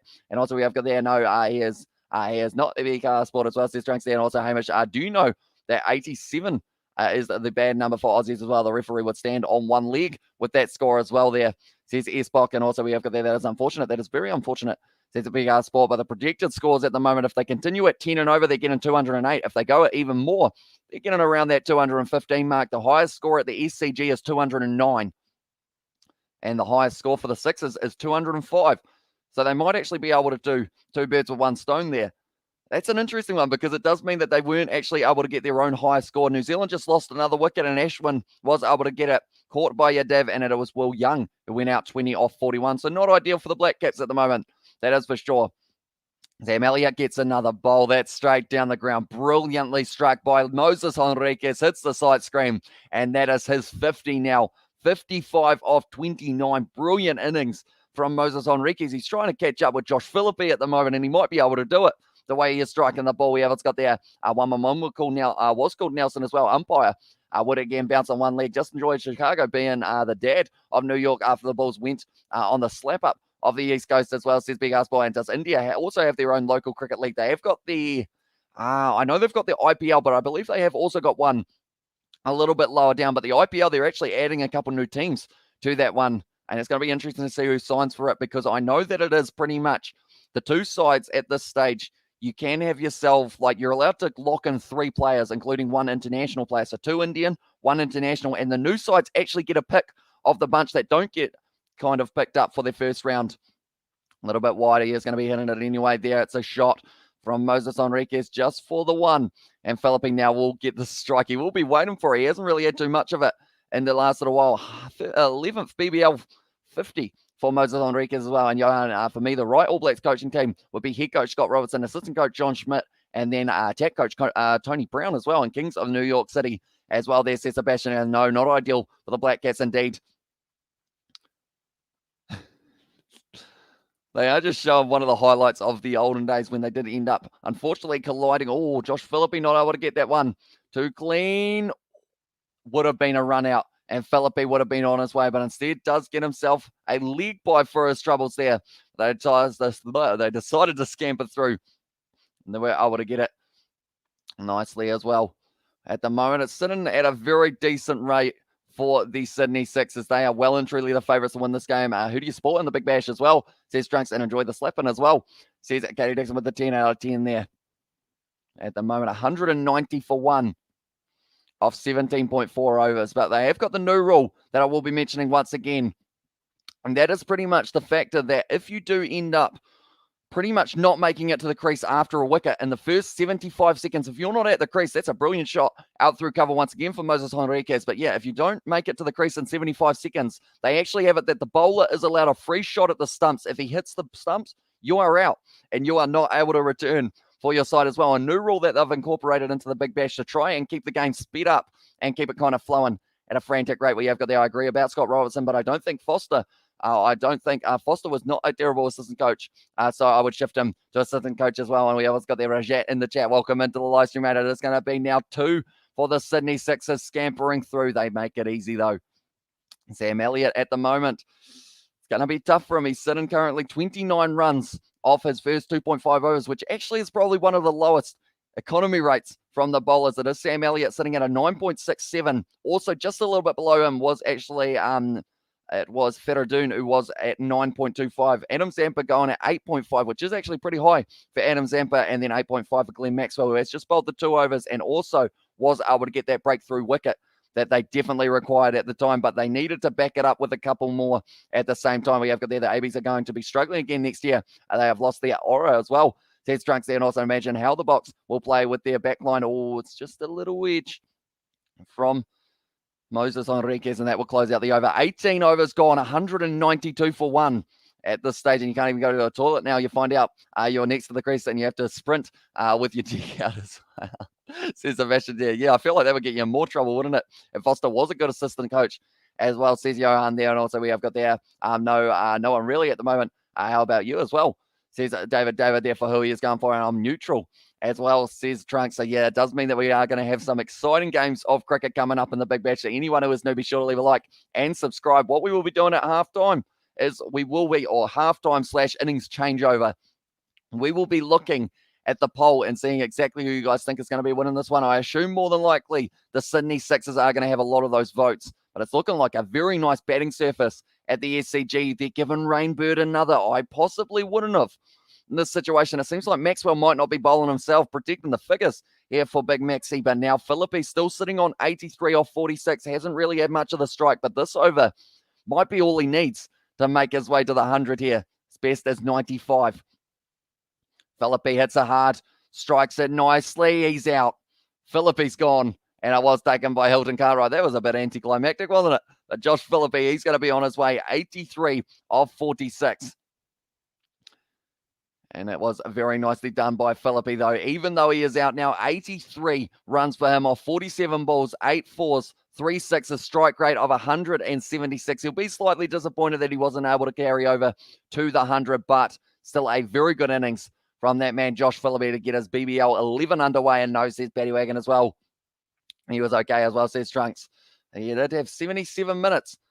Has that been 77 minutes? That's flown by as well. I think the Wallabies will grab Eddie Jones after his contract with England expires, and then the Wallabies will make their head coach. Imagine how good the Wallabies will be if that happens as well. And not Philippe, great innings, 10 out of 10. Yeah, played very well. Now it's going to be Dan Christian making his way to the crease. He just never seems to stop playing. Dan Christian, you see him in all of the leagues around the world, whether it is the PSL, the IPL, wherever he can get a little bit of game time, Dan Christian, he will be playing those matches. But Rainbird did pick himself up a wicket. You'd have to say that with that wicket, he really, the fact that he had gone for 46 up to this point, it does mean that it's kind of nice seeing him get that wicket for the side. But 38 years of age here, Dan Christian, over 100 matches in the BBL, 105 to be exact. The Proteas are bad at cricket as well, says Johan there. And also, yes, says a Paddy Wagon, but 192 for 2 at the moment here. Going to be bowled nicely and just out to the leg side once again for Henriquez. Currently only the 9 balls to go in this match now between the two sides. Or sorry, it's actually, they've got 10 balls left. But Josh Philippe, 83 off 47. Very nicely done from him. And it's really set a strong foundation for the Melbourne Stars to really have to just go straight away if they want any chance of being able to get there. But it was taken nicely by Hilton Cartwright. Pretty safe hands for that man. And I believe they have already dropped 2. New Zealand are 5 for 2 now, as I says Paddy Wagon said. Yeah, not ideal. Okay, my lads, it's 3 a.m. And Lass is having trouble staying awake. I think I'm going to have to head to bed as well. Says Katie Dix, no worries. Thank you very much for tuning in. I hope you do have a good sleep as we are at, the random hour in the morning for you. But, enjoy your sleep. And we will see you a little bit later on because we have got the matches taking place tomorrow as well. But then saying that, it is at a random hour for you for pretty much every single day, other than maybe the Perth Scorchers game will be at a random one that isn't so random, I guess you could say. But Dan Christian now, first ball that he faces, just hits it to the boundary. Said, I'll be having a bit of that sweep shot from him and has been able to get it all the way to the boundary to open up with a strike rate of 400 now for Dan Christian. We have got the unfairness. They were so close to reaching the playoffs at the World Cup. So close to Australia in the Super 12 as well, says Sebastian. Yeah, that was true. They actually did end up, New Zealand are 3 down now. It was Ross Taylor who was out. Not ideal for them. Have a good rest of the day, everyone. Hope you all have a wonderful rest of your morning, afternoon, evenings, night as well, says Katie Dixon there. It's going to be called a wide rainbird. Not quite able to find the radar there. Dan Christian sitting on 4 off 1. The run rate throughout this whole innings has really just stuck around that 10 mark, if not around that 11 or 12. It's going to be very tough for the Melbourne Stars to chase this one down, but we will be looking at the poll in a short moment. Imagine Michael Cheika shifts to cricket and becomes the Aussies cricket coach. That will be so funny, and Australia will just be terrible then as well, says Johan there. And also we have got their big love and see y'all for the rugby as well, says Katie. So we will see you a little bit later on. Well bowled from Rainbird, I should say. How many dot balls have we had so far in this match? I feel like I don't have that stat in front of me. I'd be very curious to know exactly how many it has been because it hasn't been a large amount. We can just see that the Sydney Sixers, they are shown last year when they were able to win it. I think Brad Thorne will be the best. The next Australian coach, Johan, as well. And big love there, says Sebastian there as well. But Dan Christian at the moment, the Predict Viz says 209 for the Sydney Sixers. If they are able to get 209, that matches the most runs scored at the SCG for a Big Bash game. If they get over 205, they have beaten their own record of a total. And it is the first game of BBL 11. They're looking strong straight away. He's done a great job with the Reds. He has indeed. Very good coach, Brad Thorne. I'm looking forward to seeing them in Super Rugby Trans-Tasman, Super Rugby Pacific now, with Moana Pacifica, Fiji and Drua getting added in February. That's the thing, it's still a little way away, but I'm really looking forward to seeing how it does go for them. And hopefully it is going to be a good competition, as well as the Six Nations taking place at the same time. Champions Cup, Challenge Cup, only next week or the week after is when that is going to be taking place, where we get to see the big sides of Europe. Rainbird bowls, Rainbird hit hard, and Rainbird gets it for 6 there. 202, 204, 205 now they are sitting on. They have currently matched their highest ever total, the Sydney Sixers, and there is 1 over to go. 6 balls left for them to be able to keep on extending it as well. Can they hit a new record at the SCG? And then from there, the Melbourne Stars would have to break that record to be able to win this game. And he's done a great job with the Reds, and the New Zealanders must build big rugby stadiums in the country. Their stadiums are too small as well. They must start building stadiums the size of Twickenham in New Zealand, although I think it is down to attendance-wise, because I think they don't really end up with as many people in attendance as some of those overseas stadiums. It's 69 runs now for Moses Henriquez, sitting very nicely. 1 over left here. Dan Christian sitting on 5 off 3. And there's the double century. Stars are not chasing that down as well. I bet they're on the Reds, finding second behind the Crusaders as well. Or finishing second, says Trunks. It would be awesome to see an Australian team finish so high up in the rankings, because after Super Rugby Trans-Tasman, a lot of people are saying that they're not going to be able to compete. But I'm excited to see what they can do, because they have got some very talented players. That's why I feel the Wallabies did so well at the start, because they took the best players from those sides and put them into one group, and they played very nicely up against France, and also in those matches of the Rugby Championship. He was getting the high fives from everyone in the crowd for his take. He just high-fived pretty much every single person around the ground when he was able to take that catch. The Reds good at Super Rugby at the moment. They struggle with Super Rugby Trans-Tasman, but they've got a strong side. It's a dot ball. Nicely bowled there by Couch. He'll be able to keep it to still the 205 at this stage. 5 balls left. Dan Christian on strike. And we have got there. I genuinely think that none of the Aussie teams will finish above any Kiwi teams in Super Rugby Pacific as well, says Sebastian, although they have got the one benefit, which does mean that they do have to have an Australian team qualifying for the quarters rather than, I think it is like the top 8 teams, but one team has to be from each group or something along those lines. Now running in once again, Couch had a dot ball for his first one. That's a little bit too wide though. And now because of it, it puts them up to 206. So it is now a record total for the Sydney Sixers to start off BBL 11. And that's a brilliant way to start. And I think they are just mentioning it at the moment. Franchise history has just been made with the Sydney Sixers for their total. Everyone has really played a factor in it. Dan Christian at the moment, he has got the lowest strike rate, sitting on 125, but that's not terrible at all. It's normally a pretty strong one. Well, that's why New Zealand Rugby is dying, and they had the idea for 2011 by Waterfront Stadium, but it got canned as well. Big strike there from Dan Christian. He's caught, though, nicely taken there from Hilton Cartwright. And now Dan Christian, he is going to be on his way, hitting 5 from 5, and he is going to be out. We have got there. That's very good at home, but useless away as well. Says Trunks there, and semi-regards to Trunks as well. Says Jay, welcome into the live stream, mate. And also we have got there. No, it's only just a top 8 Super Rugby Pacific. It doesn't matter where the teams are from as well. Says Simon. Oh, so that means, although I actually know that makes a good point, because I think I was working on the theory that it was one from each country due to the fact that New Zealand only has the 5 teams. So no matter what, we will get to see at least one Australian side in the quarterfinals. And then, who knows, maybe we get to see Moana Pacifica or Fiji and Drua make their way through as well. Tom Curran, he's been growing out his hair by the looks of it a little bit longer than it was last time. Have seen that man in New Zealand and now 56 for 3, and have to change my drinking habits during cricket as well. We'll change from black label to Bulls brandy as well. Says E-Spock there at the chat. And also Ewan McKenzie might come back to the Reds, and also just turned in. He misses you, mate, as well. Could you please log him? He's a Western Australian looking for friendship as well. Says Sebastian there, but 318 runs for Tom Curran. He's not going to be on strike. Instead, it will be Moses Enriquez. If he can hit this one to the boundary, it is then the highest score at the SCG in history as well. Moses Enriquez sitting on 69 off 35. He has been striking the ball very nicely. That's going to be just out to the man in the deep at deep cover. So it is going to be the single. 207 now they move their way up to for the Sydney Sixers. And also we have got there in the chat, favourite Blues will be so strong with Roger Tuivasa, Sheck and Bowden Barrett, and typical Crusaders, the Kings of Super Rugby as well. And do you know Forever Sports? I do indeed. I think you asked me that on the other live stream as well. But I do know I'm South African rugby fellow. Indeed, but Hilton Cartwright did very nicely. He's taken 2 catches so far out in the deep. He was able to take the catch of, it was Josh Philippe and also Dan Christian as well. But now it's going to be an important ball here for Couch. This over so far has actually only gone for the 2 runs, and he was able to get the wicket. Just want to slow them down, but Tom Curran, he's got a high bat lift and he is ready to go.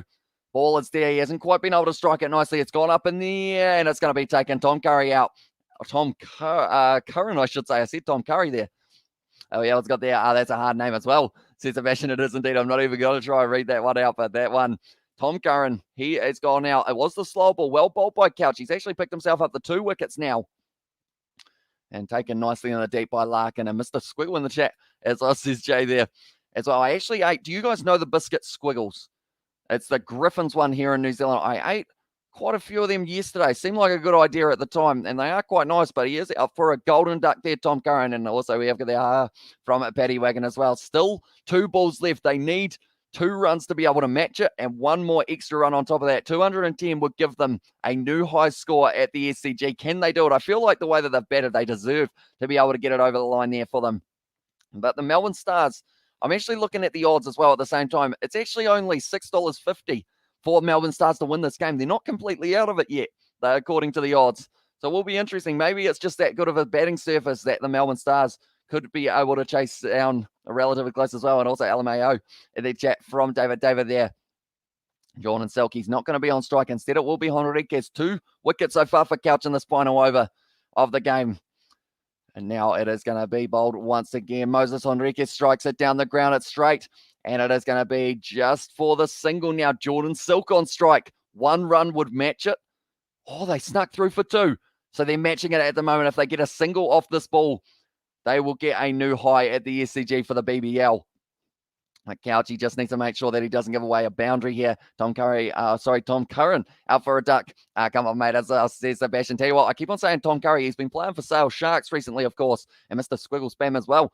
Says Jay there in the chat. And also we have got there from Jay Hayes, but now it is going to be bold. That one's gone high into the sky.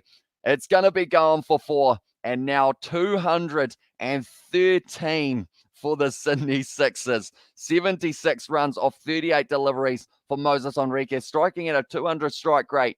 Very nicely batted by him. And also Philippe able to get 83 off 47 balls. Should we hide that image as well, said Sebastian? I think he's all right for now, if he isn't spamming or anything like that.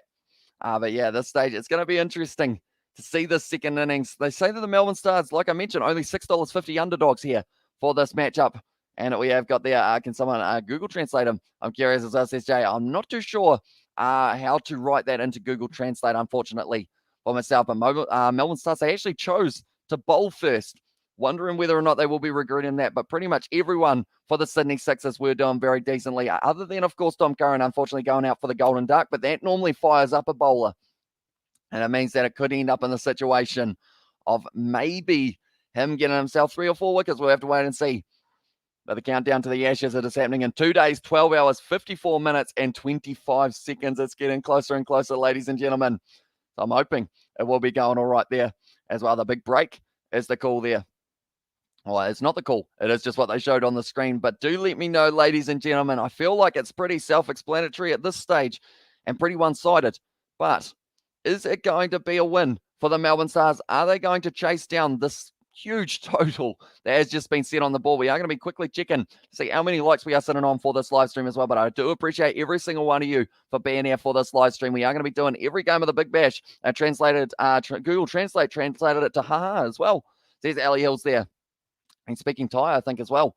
And at the chat, and also we have got there, very impressive by the SIXERS. Stars are not chasing that down, no way as well. And tell you what, if they did, fair play to them for them to be able to chase that one down. But we're sitting on 27 likes. That's pretty good for ourselves. So if you haven't already, be sure to leave a like and subscribe to the channel. We have got there Manx in the chat has said hi. Am I saying that correctly, or is it Manxy? Is it Maxi? Do let me know. But 59% of people have said that the Sydney Sixers are going to be able to win this one. And maybe he's just hiding as well, says Sebastian there in the chat. But this game, it's going to be very tough for them. Yet to bat here for the Melbourne Stars. 213, the highest score set by the Sydney Sixers in history of the BBL. And also, it is going to be the situation of not just that. That's not the tough part. It's also the highest score ever that the Sydney Sixers have been able to strike, or anyone has been able to strike at the SCG, which is where I'm located for this game. So it's going to be very exciting as well. And it's Manxy. Okay, I will remember that one. I will try my best to keep on getting that right. I'm trying to highlight this keyboard or his name to welcome him, but I don't have Hindi on my keyboard as well, says David there in the chat. And yeah, that haha as well, says Ali Hills there. But do let me know, ladies and gentlemen, who's going to be the standout bowler for the Sydney Sixers and who is going to be the standout batsman. I'm going to say, you know what? I'm going to say it's not going to be Glenn Maxwell for the Melbourne Stars. I'm going to say Joe Clark is going to step up in his very first Big Bash game. He's an Englishman. He plays a good game of cricket and also strikes it very nicely. Come on, Sixers as well, says Julie. Tell you what, they have had a brilliant start to this match. Philippe able to get himself in the 80s. Enriquez able to get himself in the 70s and then in the 40s. James Vince did end up going out, but very nicely done. The highest score for them, like I mentioned, at the SCG and also in general. Chris Jordan, 2 wickets, definitely a shout for Chris Jordan. He's a talented bowler and he's got that slower ball, which I feel will be important in these conditions because anytime you give the ball a little bit of, I guess, length, Glenn Maxwell, Joe Clark, also Peter Neville will need a big one because he did put down a catch a little bit earlier on. Hilton Cartwright can hit a long ball. This game should be over, but there's just a slight feeling in my mind that the Melbourne Stars are still going to get relatively close in this one, maybe. And also, I'll call them Squiggles as well. Says that Paddy Wagon. I don't know whether or not that's culturally offensive or not, though. Do you watch Aussie Rules? Says Johan.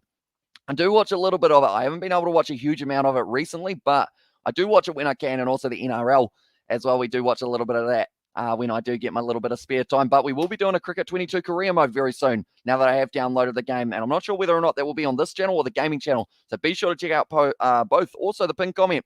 Be sure to check out the Kiwi Lads Sport as we are going to be having more content on there as well. This is probably, the Big Bash will be on the main channel, but then that is a backup channel as well. We have got there Anoka in the chat at ZT as well. Welcome into the live stream, mate. It is great to have you here. Great start to the match for the Sydney Sixers up against the Melbourne Stars. And they have got now 20 more overs before they get themselves into a position of possibly being able to get a record break and win as well. The Stars, they're going to have to keep on striking it well. The power play, they will have the first 4 overs to try and really, I mean, they had 40 runs, didn't they, the Sixers, off their first ones. So I feel like they need to hit 50 if they want any chance. They can't afford to have quiet overs, but then you can't also afford to go out there and just swing because then you'll lose the wickets. That's not what they will be wanting. They are just having a bit of a chat with Pat Cummins, the new captain of Australia, and it is going to be pretty exciting to see what he can do with the ball in hand for the test matches. He always is just Mr. Consistency when it comes to line and length. He can put it on the spot. 9 times out of 10 we have got there. It's pretty enough. It's pretty enough runs for Sydney to defend a total as well. Says it, Kevin. Yeah, they should be able to defend it.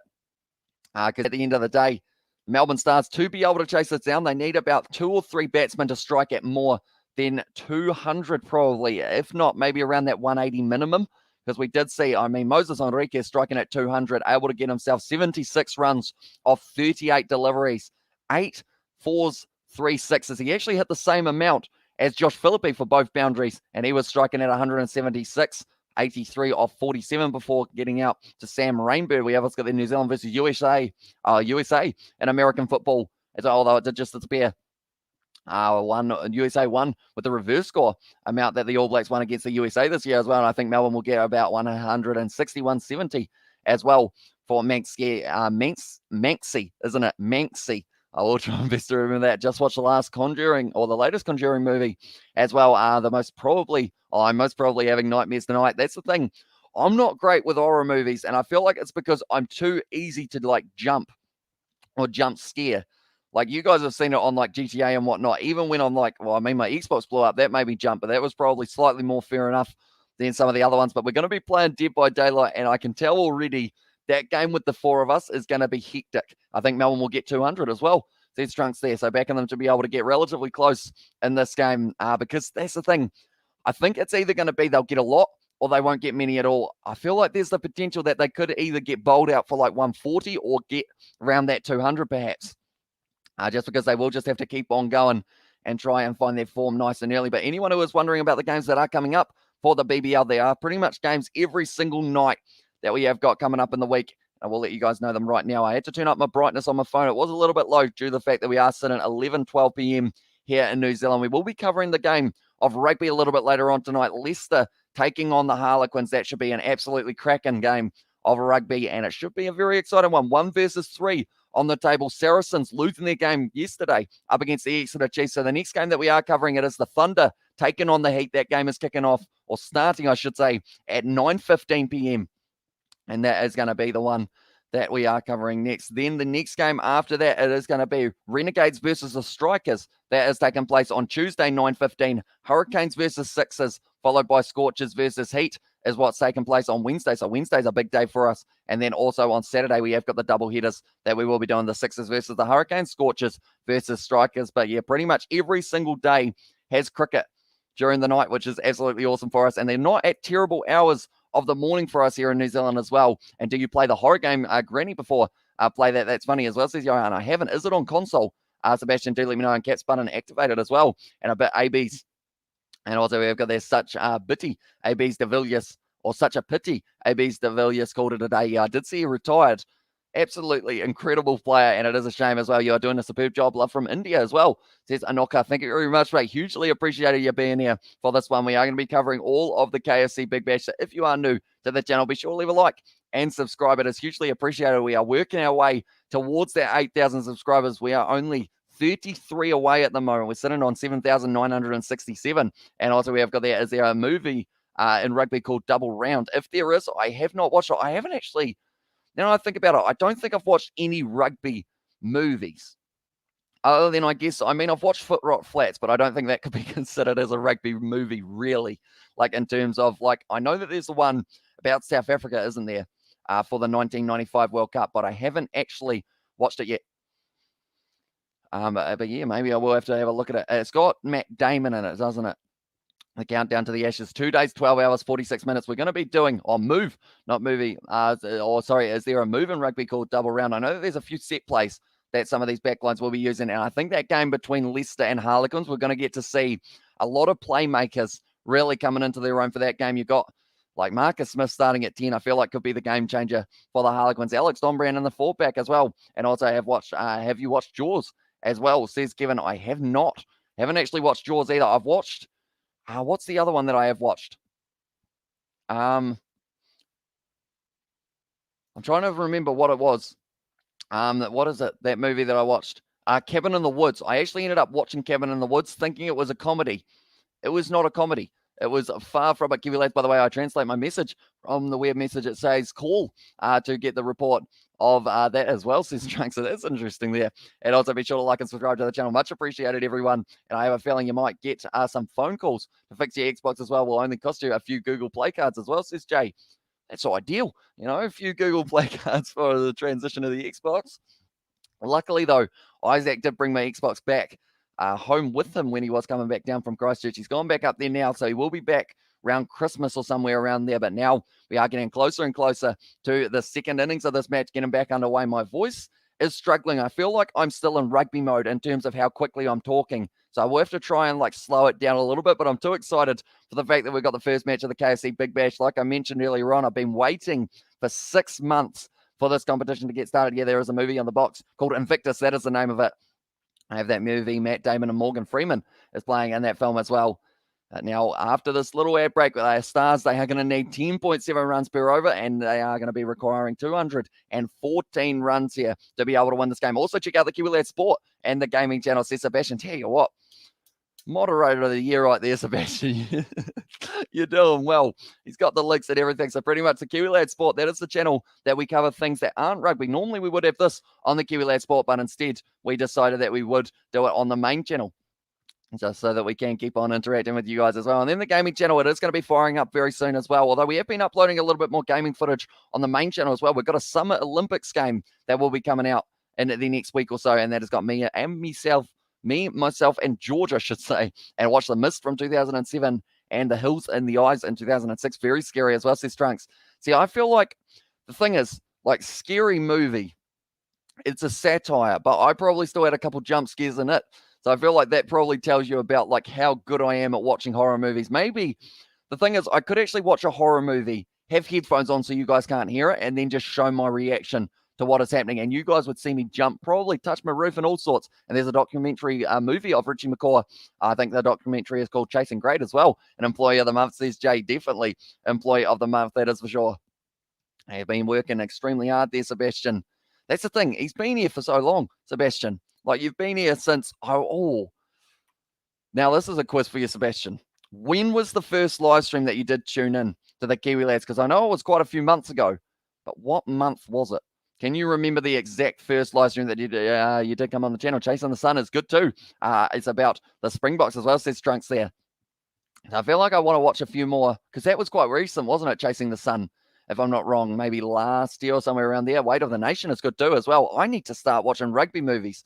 I need to do a weekly series how I review a random rugby movie or something and see how it does go. But nonetheless, we're getting close to the second innings. Anyone who is wondering how the Black Caps are going, 70 for 3. They've been able to get more than they were able to get in their first innings. They still need 470 runs to be able to win the game. It's going to be very tough for them to be able to do so. But Kane Williamson, he is still at the crease, I believe. No, it's not. Sorry, Daryl Mitchell. He has hit him 30 for none.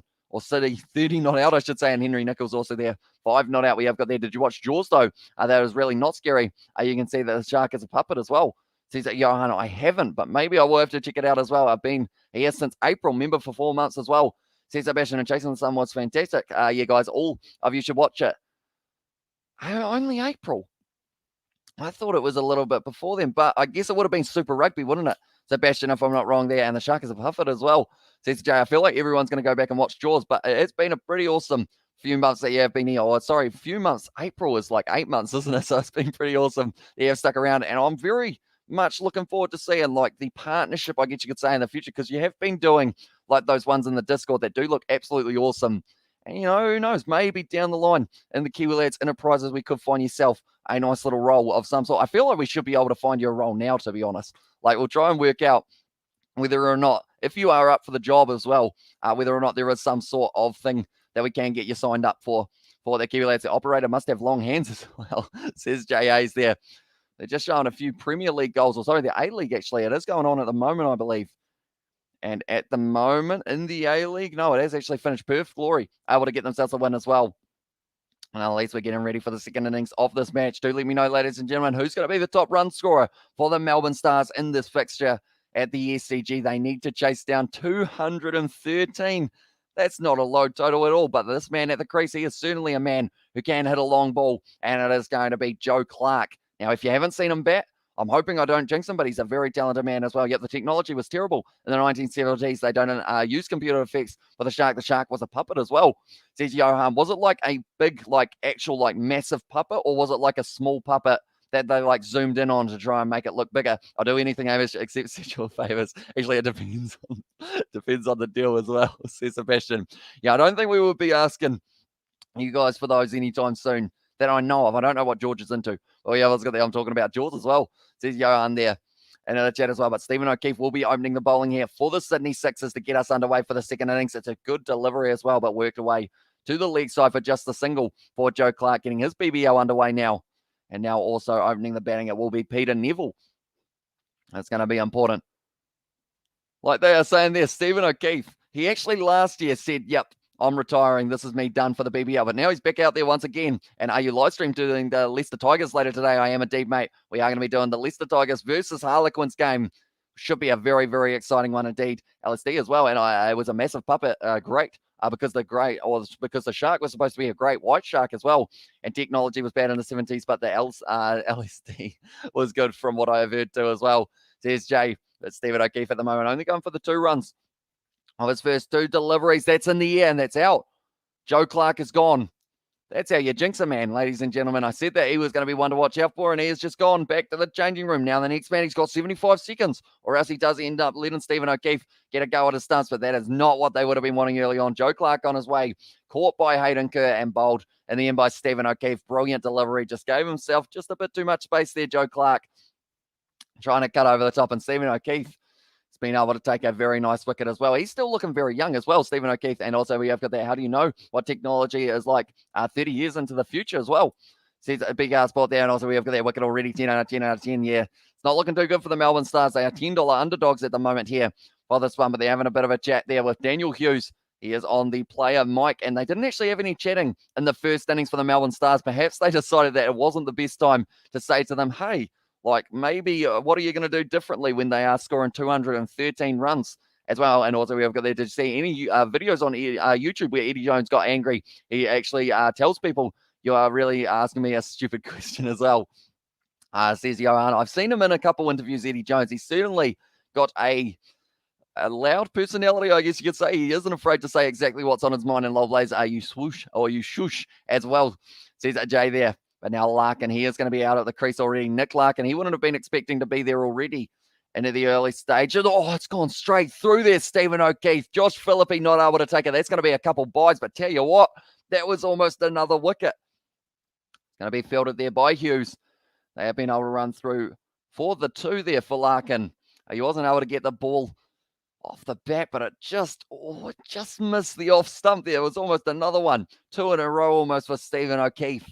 And I wait, Blaze can time me out here as well. It says JA's. I hope he wouldn't in that regard. But now, this stage, the Melbourne Stars, they are going to be under a huge amount of pressure. 210 more runs needed from 116 balls. That is not going to be easy. Stephen O'Keefe bowls it. I'm giving it. That's out. And Stephen O'Keefe picks up another one. 2 for 4 now, the Stars. That was a brilliant delivery from, it was Stephen O'Keefe. And Larkin now gets a duck. This is not looking good for the Melbourne Stars. Stephen O'Keefe gets it perfectly down the middle of the LBW. I put on my finger, and I was saying that is going to be out. Oh, that's dead. That's plumb for him as well. It's hit him in the helmet as well, unfortunately. But the Melbourne Stars now 2 down. LBW, Stephen O'Keefe. He's still got it. He was going to be retiring last year. That man needs to not retire for a little while for the Sydney Sixers. And also 4 for 2 at the moment, says Sebastian. Yeah, not a good start. And it does now mean Glenn Maxwell makes his way to the crease a lot earlier than he would have been anticipating. Definitely when he is coming in at 4 stars. A joking as well, says Jay. I think it's just the case of, the worst thing is they haven't really tried to play aggressive shots so far. It has just been the case of them just losing 2 wickets there early on, and we haven't got that in the game. When Japan got beaten by the Barbars in 2013, he got annoyed at them playing so bad as well. Says Trunks there, and the general shooting his own officer as well. Says a Bastion there, but it is now going to be Glenn Maxwell. He has scored 2,205 runs. He's had 88 matches. Someone else earlier on had actually had 88 wickets. That was actually Adam Zampa, his teammate. But Glenn Maxwell, he will know that he needs an absolutely massive innings here to be able to try and help the Melbourne Stars get at Stephen O'Keefe. Oh, he's missed that one outside of the off stump. Brilliantly bowled at the moment from Stephen O'Keefe. First over down. He has been able to get himself 4 runs off his over, and 2 of them were leg buys, and also the 2 wickets as well, and players not taking the defeat seriously as well. And Drew that Seb as well in the chat from Jay. What a start to the match for Stephen O'Keefe. Still got it for the Stars, for the Sixers. He's going to have a few more wickets for his side as well, by the looks of it. Nah, sweet Perth Glory won. So he is happy as well, says Jay. Yeah, they were able to win. Was it 2-0 up against Melbourne Victory? Stephen O'Keefe getting the first wicket of Joe Clark early on. Happy face there from Hayden Kerr. And then the next one, pretty much the next delivery, 2 balls later, was able to get the wicket of Nick Larkin, who did try and sweep off middle stump, and it didn't look too good for him. I gave it as well. And because of it now, it does mean that the Sydney Six are sitting in a very good position to be able to win this game. Neville at the crease. Peter Neville has faced 1 delivery so far. He is going to have to try his best to try and get himself into this game here for his side. And him and Maxwell probably need a 100-run partnership to be able to really get going. But now Peter Neville. Sean Abbott going to be the man who is bowling as well here. Bowled it nicely and down the ground. Just for this single there, it's a tight one, but they have been able to get through as well. 3-0 per smash as well. Also, they were able to score another goal there as well. And do you have the win predictor for the game, Hamish?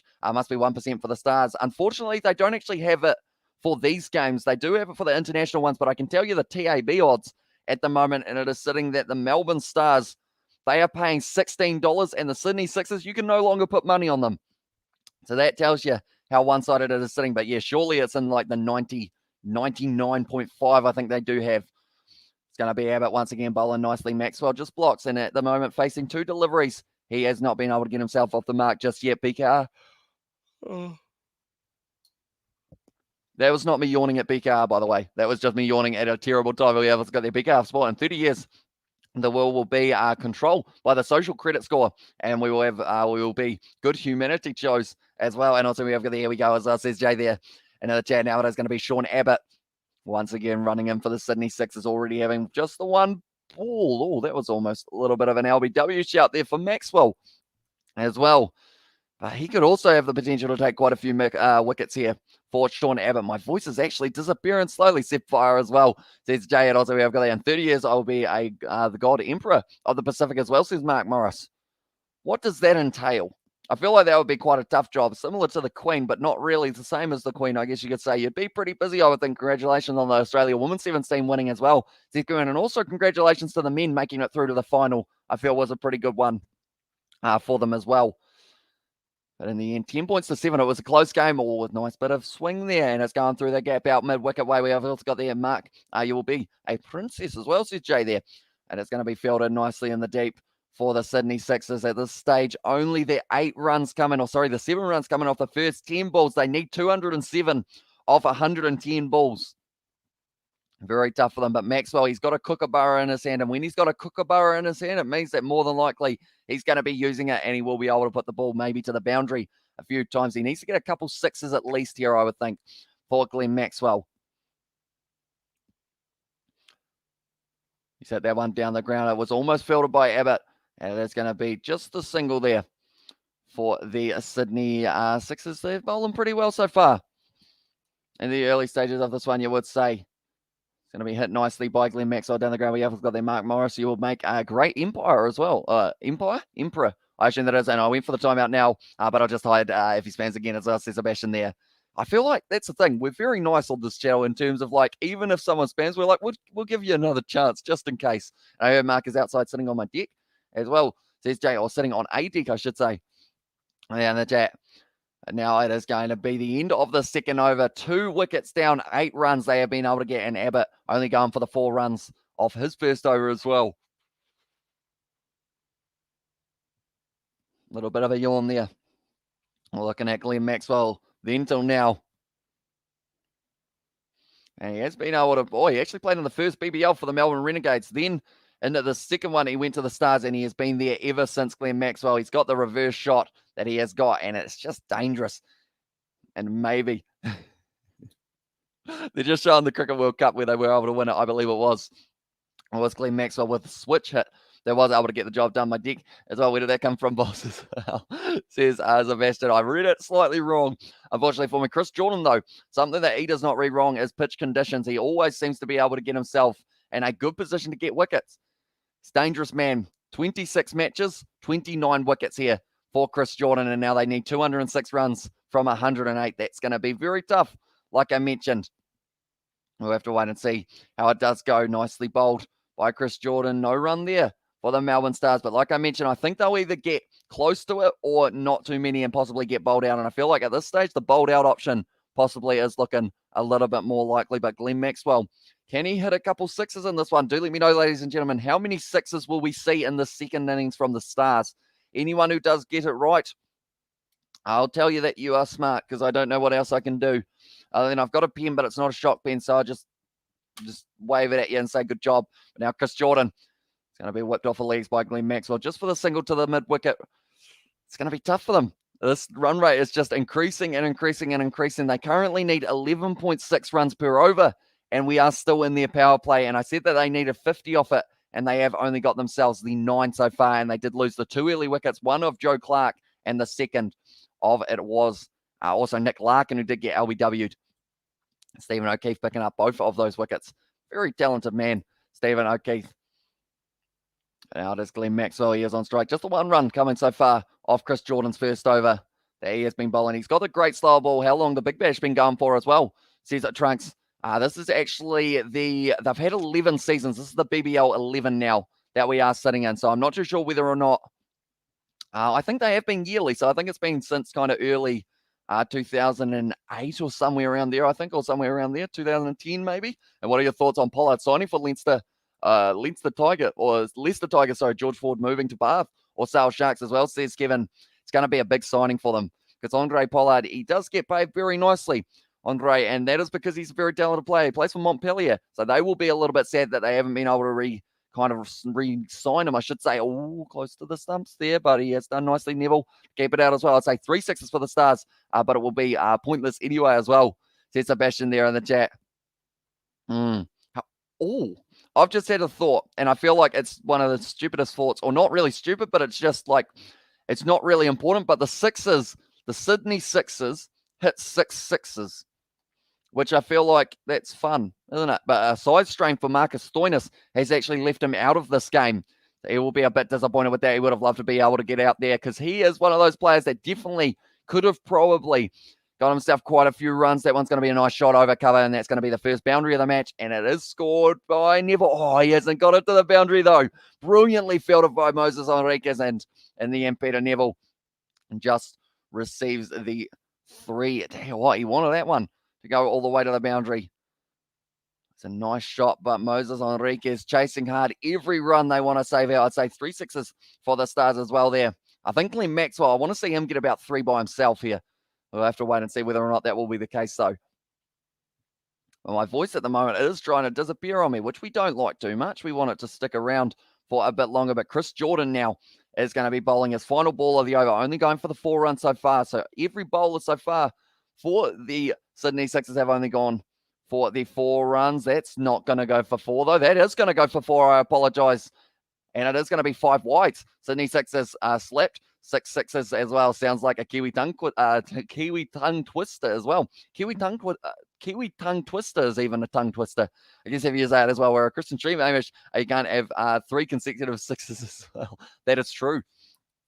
So the Sydney Sixers, they got 6 of the, I guess, how are you going to word it that you're not saying 6s 3 times as well? Do you think T20 cricket seems to be taken over from 50 overs? I think T20 cricket is the perfect way for people who haven't watched the sport before to get into it, because it is a little bit shorter. Like when you see an ODI that goes for about 8 or 9 hours, it's normally that case of people go, oh, it's a bit long.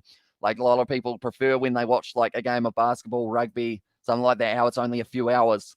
Whereas T20 cricket, it does kind of fall into that category. We started this live stream at 9:30. We're sitting at currently 11:35, so we've been going for about 2 hours or so.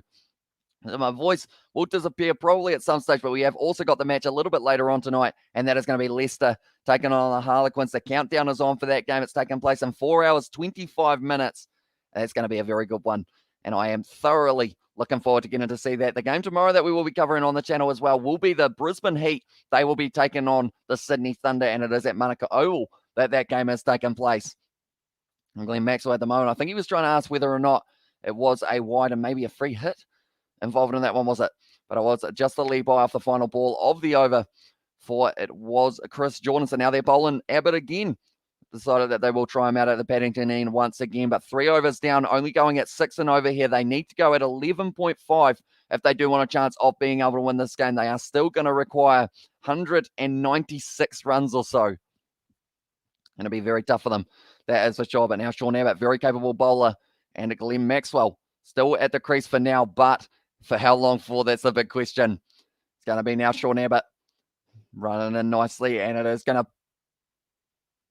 Maxwell stumps have gone flying, and Glenn Maxwell is going to be on his way, and he is going to be out of there. England's strategy was good with the innovation of the 100 as well. Only 100 balls per innings. The game lasts around 2.5 hours as well, says Sebastian. And Glenn Maxwell, he's gone. The big show has gone out, and he has not been able to score the runs that he would have liked to. Brilliant ball from Sean Abbott to be able to take out the middle peg, and he is very happy with that one. 3 down now. The Melbourne Stars are struggling. And now for anyone who is after the odds, $31 the Melbourne Stars are paying now. Glenn Maxwell, only the 4 runs off 9 balls. Bye-bye, Glenn, as well.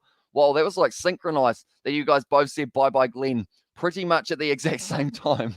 But now it is going to be Sean Abbott. He has been able to pick himself his first wicket. Are the Melbourne Stars getting bowled out, ladies and gentlemen? Do let me know. Comparison, after 3.1 overs, the Sixers were sitting 0 for 25 runs. And this one, Stars are sitting 3 for 18, and Hilton Cartwright now having to make his way to the crease. And this is really going to affect the net run rate if it does continue the way that it is going. It's going to be very exciting to see whether or not that's the thing. This game could go for just 2 hours, depending on how it goes, or 2.5. And hi, bro, as well, says Resma. Welcome into the live stream, mate. It is great to have you here for this one. If you are new to the channel, be sure to hit that subscribe button. We are covering all of the KFC Big Bash, including the game tomorrow, Thunder versus the Heat. But now at this stage, the Stars, they are struggling. They need 196 off 100 balls now as well. Once again, it is going to be the dot ball for Sean Abbott. Brilliantly bowled. Eyebrow as well in the chat from Resma. So, yeah, hope you are doing well, mate. Who do you guys think is going to be the leading run scorer for the Melbourne Stars? I thought it might have been either, actually, I said Joe Clark, and then I was thinking maybe Glenn Maxwell. They both only got less than 10. No one has been able to strike double figures. Eyebrow, answer me as well, says Resma. There is a slight delay, so maybe that is why it hasn't quite come through. But yeah, pretty much there is about a 10 or 15 second delay from when you put things in the chat to when I do get to see them. So that is why it did take me a little bit longer. Your eyebrows, says Jay there, but it's going to be Chris Jordan who does field that one nicely. Another dot ball for Sean Abbott. Doing very nicely so far, that is for sure. Less than 100 balls left in this game. Stars need over 190 runs at this stage, and answer him immediately as says VR for there. Jicky, 70 cents on the Stars just for the hell of it as well. They're paying 26 bucks, so you would actually make a decent amount back for that one. I believe you make around that 20 or so, or maybe 18. I can't really do the quick maths. He needs an answer as well. Stop avoiding answering. He needs an answer. There's VR spot there as well. Now Abbott runs in once again. Cartwright on strike. All Cartwright goes bang, and that is going to be the pull shot for 6 for Hilton Cartwright. It helps him out a little bit, going down to 190 runs now needed off a total of 98 balls. It's still going to be tough as well. I'll see it. And Blaze as well, or the Blaze as well there from Jay. It's a nice strike of the ball from Hilton Cartwright. He's going to need plenty more of them if they want any chance of it being able to win this one. Hilton Cartwright, he actually has one of the longest sixes at the MCG in history. So I feel like he is one of those players that can definitely change a game if he can find a little bit of form. They've only got 2 more balls of the power play. Does New Zealand have local T20 tournament? They do indeed. It is called the Burger King Super Smash, I believe it is. And Blaze, that's your Russian name as well. Now they're going to be running for the 2 by the looks of it for Hilton Cartwright. And it's going to be Will Jordan, or sorry, not Will Jordan, Chris Jordan, who is able to cut it off. And Josh Philippe, they do have the golden hat, and he has got it on at the moment as he was able to get himself a very good start to his BBL 11, getting 83 runs off the 47 deliveries. And also, I should mention the rule once again, because this is one that is going to be possibly one we see occasionally, and everyone will be very confused when it happens. So pretty much the rule is as follows. If there is a wicket and the next batsman doesn't make it to the crease in 75 seconds, it does mean that the bowler gets a free bowl at the stumps. If he hits the wickets, you are out. You're not allowed to stand there and block or anything. You have to stand next to the pitch and watch the bowler line it up. And if they do hit it, it is you out and you are not allowed to return to the game. If you do end up, or if they do end up missing, I should say, it does mean that you are going to be able to get yourself just as a dot ball, but you are still at the crease. It's a weird rule that they have incorporated for the BBL this year. They are forever changing this competition. Stephen O'Keefe, what an over he had for the opening over of the power play, able to pick himself up 2 wickets. He was excited as well for it when he was able to get the wicket of Clark, and also Nick Larkin. Maxwell at his stumps knocked over by Sean Abbott, and they are currently 3 down after the power play, 26 for 3.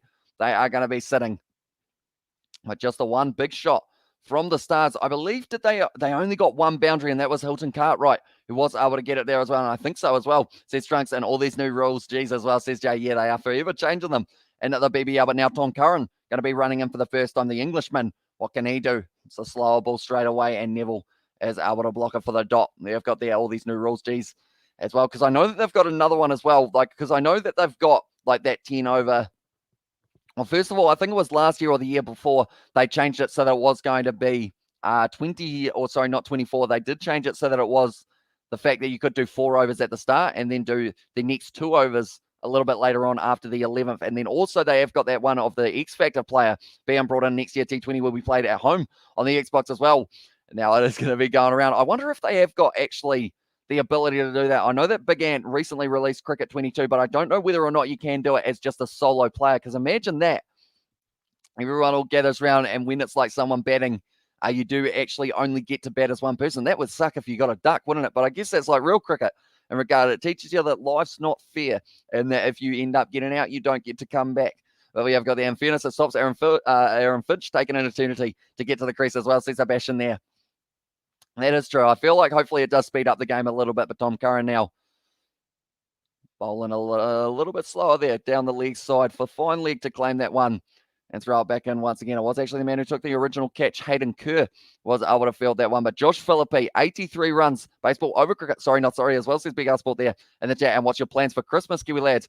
Says it was Trunks. So pretty much, I believe we're having Christmas lunch here, but the day before and the day after, we are going to be doing our live streams like we normally do. So we're having about 20 people over or something like that, I think it is, for a lunch in New Zealand at 86 for 3. At least they haven't lost any more wickets. Daryl Mitchell, and also it is at the crease currently Henry Nichols, I believe, who is still out there. But Curran, first 3 balls, has gone for 3 runs, and that's going to be just a glided shot out through cover. Nicely done by Hilton Cartwright. He needs to be able to find the boundary a couple more times in this one as well. But yeah, pretty much that is the plans for Christmas. It is just going to be a chilled out lunchtime here.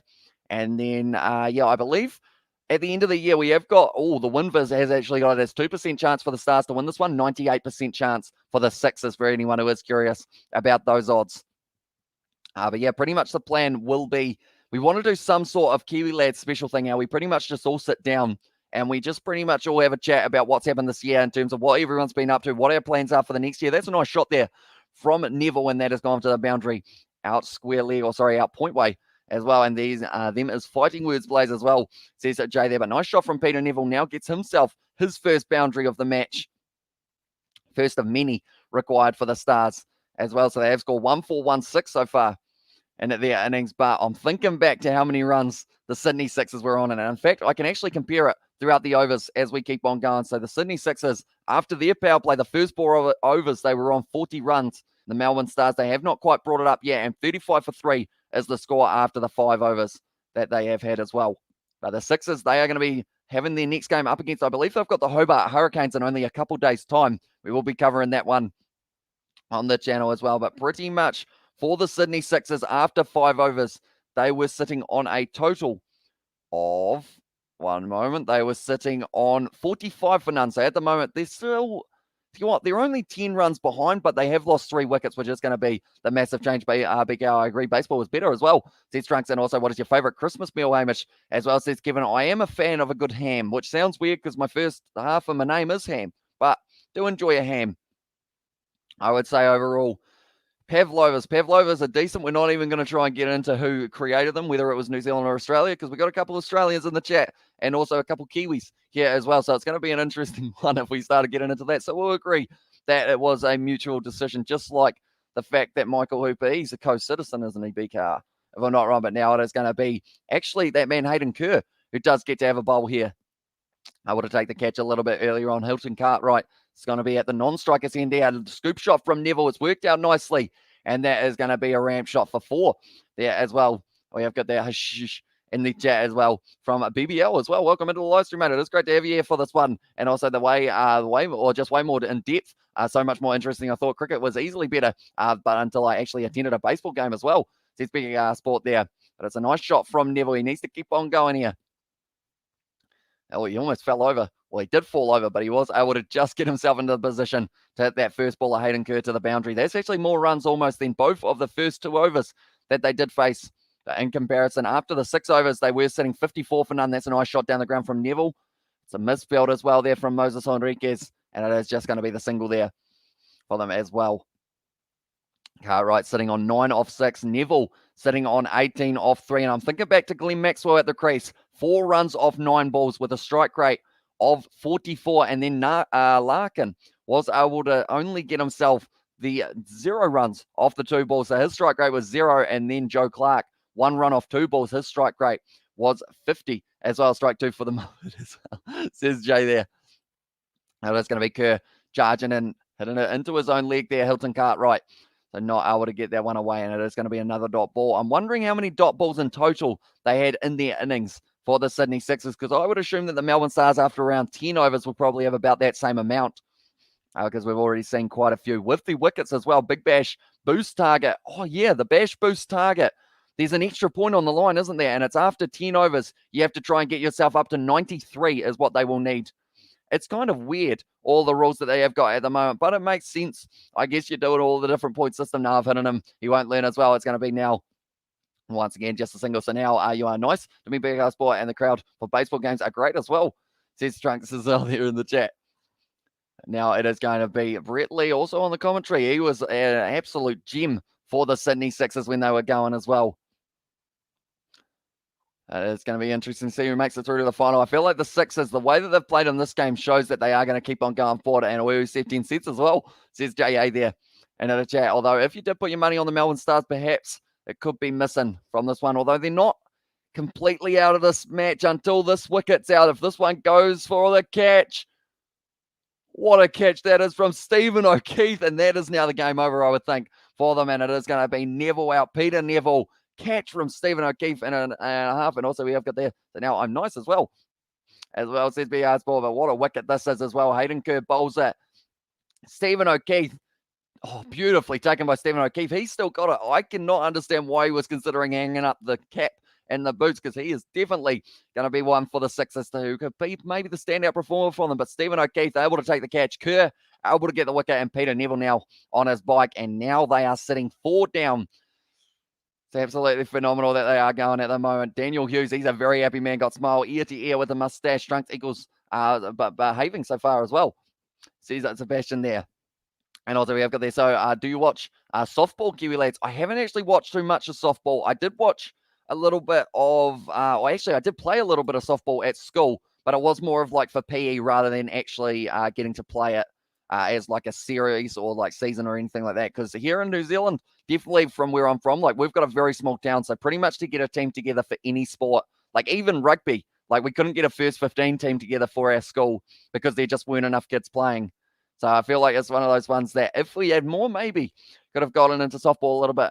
I do quite enjoy softball or baseball or anything that is a ball sport, I guess you could say. Now it's going to be the strike nicely by Hilton Cartwright. He's out. There's an opportunity for the hat-trick here for Kerr when he does start his next one. He's got a massive smile on his face. They're 5 down, ladies and gentlemen. This game might be over within the next kind of half an hour to an hour or so. Good take there from James Vincent. Also, we have got there, do you watch the Baseball World Cup? Do you watch the Baseball World Cup? Cuba won the most World Cups as well, says Trunks there in the chat as well. And also, we have got there, it makes sense as well, as BR Sport in the chat. But it is a very nice shot there in the end, or very nice catch, I should say. Not a good shot from Hilton Cartwright, who is now on his way 10 for 9, or 10 off 9. This game is going to be over pretty quickly by the looks of it. Also, glad Sharks win yesterday against the Bulls. Yeah, good win for them. Just give themselves some points in the URC. And also the Lions, a good win over the Stormers. We haven't got any more URC this weekend, but we are going to be covering it next weekend. And also the Champions Cup, Challenge Cup, all coming up. Top 14 Gallagher Premiership. We're going to be picking its head round for the game later on tonight, where it is Leicester versus the Harlequins. So if you are new to the channel, be sure to hit that subscribe button. I'm holding a pen, anyone who hasn't realized by now. I just realized I can see it on the thing, and I've just been kind of swinging it around. And Cronulla Sharks and Chicago Bulls play different sports as well there. As well, although, of course, he was referring to the rugby, mate. We always got their blades. I can't see Trunks as he blocked me ages ago as well, but now it is going to be 29 lights on the slide. So that's actually very solid for our first Big Bash, but Bo Webster makes his way to the crease. He needs to stay out there a little bit longer because both Elliott and Webster now, they have not faced the delivery. And Steve O'Keefe now at the crease for another over of bowling. That is a dot ball for them as well. 72 deliveries so far in the early stages of this one. Oh, it's another dot there for Stephen O'Keefe. No, it's not. They've called it a wide. That is a pretty harsh one for him. But now 6.1 overs down, and they are already 5 down here, the Melbourne Stars. I mentioned that they may either get bowled out for 120, or they might end up getting around 200 or so as well. Taken nicely there by Josh Philippe. My voice is really struggling. Sam Elliott, he is at the crease now. Hasn't faced a single delivery yet, but he certainly will not want to go out here. But Stephen O'Keefe, he's got those wrong-ins. He's got just the skill that will be able to open it up maybe for a chance of being able to get himself the wicket. Here it comes as well. There's that passion there as well. And now it's going to be Stephen O'Keefe bowls it nicely just down the middle of the ground, and Elliott is able to block it for his first delivery. Many dot balls coming after the 7 overs here. They were 65 for none for the Sydney Sixers. Advancing down the ground, Sam Elliott just trying to get more bat on ball. But it is once again going to be another dot. There is 1 ball left. Or sorry, 2 balls left in this one for the 7th over of the match. Stephen O'Keefe bowls it nicely. Oh, little edge there, was it? Possibly down the leg side. And now it is going to be just a single run by the Sydney Sixers as well. Uh-oh. Big yawn coming for myself. Now, Bo Webster still sitting on 1 off 2. Like I mentioned, they're about 20 runs behind what the Sydney Sixers were on here. The Sydney Sixers, they had a big over, and at the 9th, they actually need 93 runs here for the Stars if they want a losing bonus point for the kind of first 10 overs. That one is going to be another well-bowled over by Stephen O'Keefe, now sitting 2 for 6 off his 2 overs. Bowling slower there, 77 kilometres, so he's really just letting it turn. That's 5 yards as well, not on the Kiwi Lads channel. I'm watching the rugby highlights, and I am watching the rugby highlights as well. Says that Trunks there in the chat. Which game are you watching, Trunks? Is it the one from, I guess, was it? Oh, what games do we have? We had a few URC ones, so perhaps it's one of those ones. Every time you yawn, there is a wicket as well, says Jay. That is true. So I better not yawn too many more times, or else this game will be over in a very short moment. Every time you yawn, there is a wicket. Oh, no, I read that one on there, and now it's come through on my computer as well. 64% of you have said that the Sydney Sixers will be winning this game. Abbott is going to be bowling once again. He has already picked himself up a wicket. Have we had any bowler who hasn't picked up a wicket yet? Yes, Chris Jordan, Tom Curran, 2 men who normally pick up wickets for England. They are both yet to get one. As of yet, it is going to be Sean Abbott. Now, oh, that's an edge, and that's going to be the wicket there. Webster on his way. And that's another one. I haven't yawned yet, though. Spain versus Fiji in the 7th. Oh, that was a good game as well. So that's the thing. There's so many games of rugby that have been taking place. Even the 7th. Like, I absolutely love the 7th circuit that we did get to see, and can't believe the year almost done. So looking for new live stream. Keep up the good work, Progress doing as well. Says it's Kevin there. I do appreciate all the support you've been showing, mate. We have got the rugby one later on tonight. Harlequins versus Leicester, which should be a good battle. 1 versus 3. And Saracens having their loss to the Exeter Chiefs. Chris Jordan and Tom Curran will pick up plenty of wickets during the Ashes. No worries as well. Says Sebastian, they will indeed. And also we have got there. I suggest you go watch that game when Wales won the World Cup as well. These big ass Bob, and now it is going to be the WinViz, or the win predictor, I should say. The difference between these two sides at this point is absolutely huge. Like, they didn't have a single wicket for the, it was actually the 10th over where they lost their first wicket, the Sydney Sixers. The Melbourne Stars at this stage, they may struggle to make it to the 10th over, because now it is going to be Rainbird who has made his way to the crease, but Abbott bowling a beautiful line. It was almost a test match line, maybe trying to make a late dash for the Ashes that has taken place in only a couple of days' time. The runs are sitting on 23 at the moment for this man after 20 matches, average of 4.6. They're getting into the tail now for the Melbourne Stars, which does mean it is going to be very tough for them to be able to win this match. But 7.1 overs down on Abbott once again. going to be bowling instead of the Crown, doing the Mexican wave. They should do the Mexican yawn as well. Says it was Jay. Maybe we try it. You know, when you're on the big screen at a cricket ground, Big Ass Sport, you'll probably be at one at some stage. Just yawn and see if anyone else in the crowd starts yawning as well, and see if you can start like a massive wave of yawns going around the whole ground. Oh yeah, it's got the year when Wales win in sevens in 2009 as well, and they beat Argentina 19-12 as well. Says Drunks there. That's the thing. I'm excited to see Wales break back off into their own division rather than being as Great Britain. That's another wicket. Bye-bye, Rainbird. He is gone, and that's going to be 7 down now for the Melbourne Stars. I may have overestimated the Melbourne Stars, saying that they get bowled out for 120. Might get bowled out for 70 here, depending on how it goes. The Stars might get bowled out. Yeah. I think it's looking pretty likely at this stage. This game's going to be finishing a lot earlier than it was supposed to, just beaten by the pace. And it was nicely done. Abbott picks up his second wicket. Big smile on his face. Wickets time 7 as well. And the chat from Sebastian. But yeah, Rainbird on his way. Got another duck here. It isn't a golden one, though. It is just a duck. Caught Philippe. Bowled. That's the next one as well for the yawn. And Wales in the chat. Sees Jay there. And also we have got there Kimru and the chat from Sebastian as well. But we're looking now at the Melbourne Stars. 18 runs is the highest score. And that was for Neville. And then also Cartwright, just able to bring up the double figures. They're up to Sam Elliott, Adam Zampa now making his way to the crease as well. 6 as well. There's Paddy Wagon there for these yawns compared to the wickets. We have had Fiji as the king of sevens. I love watching them as well, says Trunks there. And wide dropping the flies as well, says that Kevin there. Or wide dropping like flies. I think it is just that scoreboard pressure that it seems to be just getting to them as well. And the Sydney Sixers, they've got an absolutely phenomenal bowling lineup. New Zealand are 109 for 3 as well, says Paddy Wagon. So they certainly need a massive partnership here of a couple hundred probably. You have a chance. Zampa gives himself space, only just clear in the field there. Hamish, you're going to make everyone start yawning as well, says Ellie. We'll try my best not to drop and like, as well as says Jay there in the chat. And also at this stage, we are sitting on that 30 likes. So we were able to hit the like goal. I feel like I don't know what to make the like goals for the Big Bash live streams due to the fact that we haven't really had a huge amount of them on the channel. We've had the finals last year and also the semi-finals and a few of those other games as well. And also that last comment proved it to me, Sebastian, as well there. And the chat says BR Sport. And now this stage, it is going to be Sean Abbott who will be running into Sam Elliott. It's going to be important that they try and just survive this. The net run rate is struggling for them. It's a shot from him, and it is going to be, I believe, the dot ball there. So once again, no, they were able to scamper through for the single. And Zampa, he'll have to scamper to try and get himself some big runs here. And are they not going to bring Adam in a high chair to the crease as well? Or bring Adam a high chair to the creases? It was yeah, poor Adam. How tall is Adam Zampa?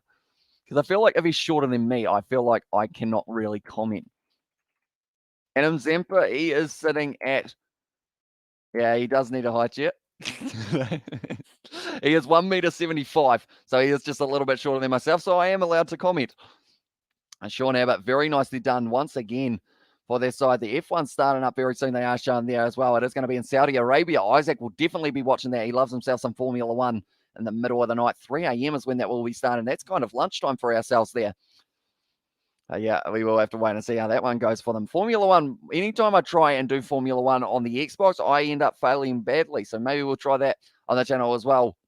But now my voice, I feel like it's actually kind of good that this game might end slightly earlier because I feel like my voice might not last for the Exeter Chiefs, or sorry, for the Harlequins. That was a good roll from Stephen O'Keefe. He's looking like he's going to be bowling out as well. And yeah, go Wales, so proud as well, says Anna there in the chat.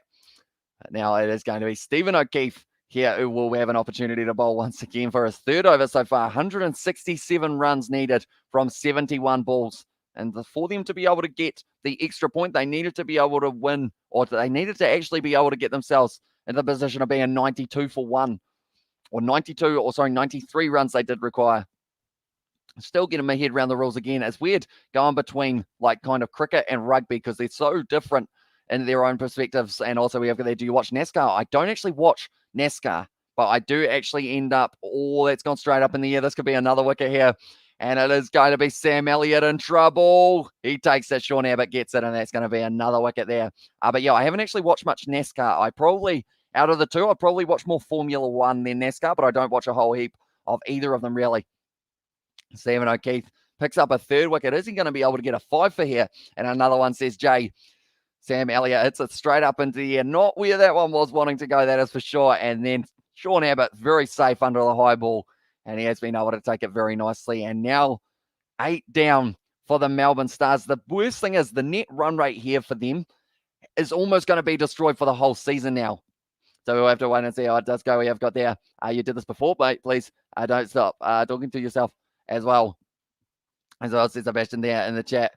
But now it is going to be Couch making his way to the crease and V8 Supercars as well, says Jay there. I haven't actually watched too much V8. I know that Bathurst was on today, wasn't it? Didn't actually get a chance to watch too much of it. I'll probably watch a little bit of the replay perhaps while I am waiting for the next live stream to start. Do I sound like, does my voice sound as bad as I think it sounds, or does it sound not too bad? Do let me know, because I feel like it sounds like it's almost gone for myself, but that's probably because I have heard it so often in the last little while. That's another wicket. He's gone. Whoops. He's just gone on his way there, and Zampa's out. 9 down for the Stars. This is not going the way that they would have liked. This is not just going to be a record total set by the Sydney Sixers for not just at the SCG, not just at their own kind of season, I guess you could say as well. For any of the seasons, this is the most they've had. This is also possibly going to be the lowest total that the Melbourne Stars have been bowled out for, and also the biggest margin for them to be able to win a game by the Sydney Sixers. Not the start to the Big Bash that the Melbourne Stars were off after. Voice is not as bad as you think it sounds as well. Says Ellie Hills, that is good news. But Stephen O'Keefe, he's picked up 4 for 6. What is his best bowling figures? Sean O'Keefe. Or Steve O'Keefe, sorry. Does anyone have that information? Because whatever his best bowling figures are, looking pretty good at the moment. Knife wicket, they might not get a quarter of the Sixers runs as well. Sounds normal to me. Sound like a true Kiwi as well. There's a Jay there, but now making his way out to the crease. Feridun, he would not have expected to even have to put on the gloves today. But he's made his way out to the crease. Imagine that if it took him more than 75 seconds and then they have to just have a free bowl at the stumps as well. As a bad guy from Talladega as well. As the bad guy from Talladega, Knight says, I am from Formula A as well. Says the trunks there, but now it is going to be Sayed Feridun making his way to the crease. This could be a 5 for here for Stephen O'Keefe. Sorry, he's on a hat-trick as well. The thing is, Hayden Kerr, he will be disappointed. Wasn't able to get Sturridge on as well. Says Jay Hayes. Hat-trick ball. They have been able to survive. He had to hit that one, Feridun, but now at this stage, the thing is, Hayden Kerr's got a hat-trick as well, so they are saying maybe you give him a chance at his hat-trick for the next ball now that it is 2 tail-enders who are out there at the crease. They are showing him at the moment. Could there be a hat-trick in this game? And we have what's got there in the chat as well. Yeah, it is going to be now Henriquez.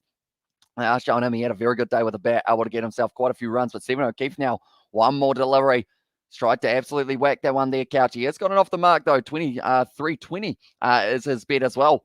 Says that Paddy Wagon there. I'm just going to have a quick look because you guys know the odds do exist. So for this one, they've actually cancelled out the odds for this because of the fact that, yeah, pretty much it is the case of it is dead and buried for the Melbourne Stars. Imagine 100 and something one as well. We have got there. Why can't you show it? It's on live TV. Pretty much on live TV, the broadcasters have paid like a large sum to be able to show the game.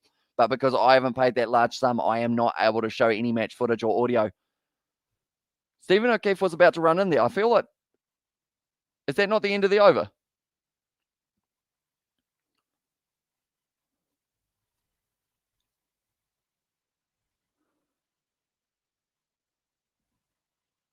Okay, that's 6 balls bowled in this over.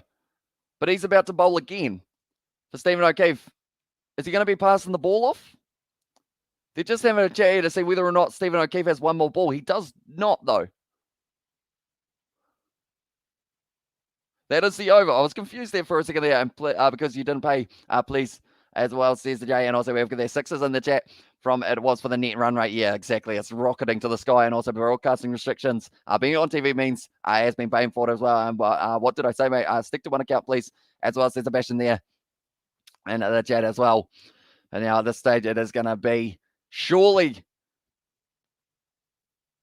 Oh, they don't know Kerr's on a hat-trick, I don't think, because now it's going to be Chris Jordan, who does get to bowl. I feel bad for Hayden Kerr. It does mean that the next game he is going to be on his hat-trick when he does get the chance. That is, of course, if Chris Jordan does pick up this wicket here. 165 more runs needed off 66 balls. Very doable here for the Melbourne Stars, the way that it is sitting at the moment here.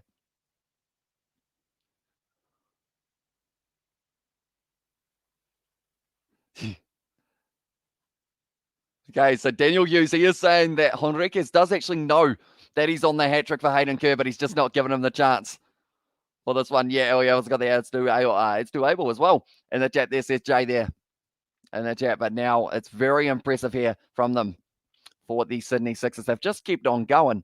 Stephen O'Keefe, 4 wickets. Sean Abbott's 3 wickets.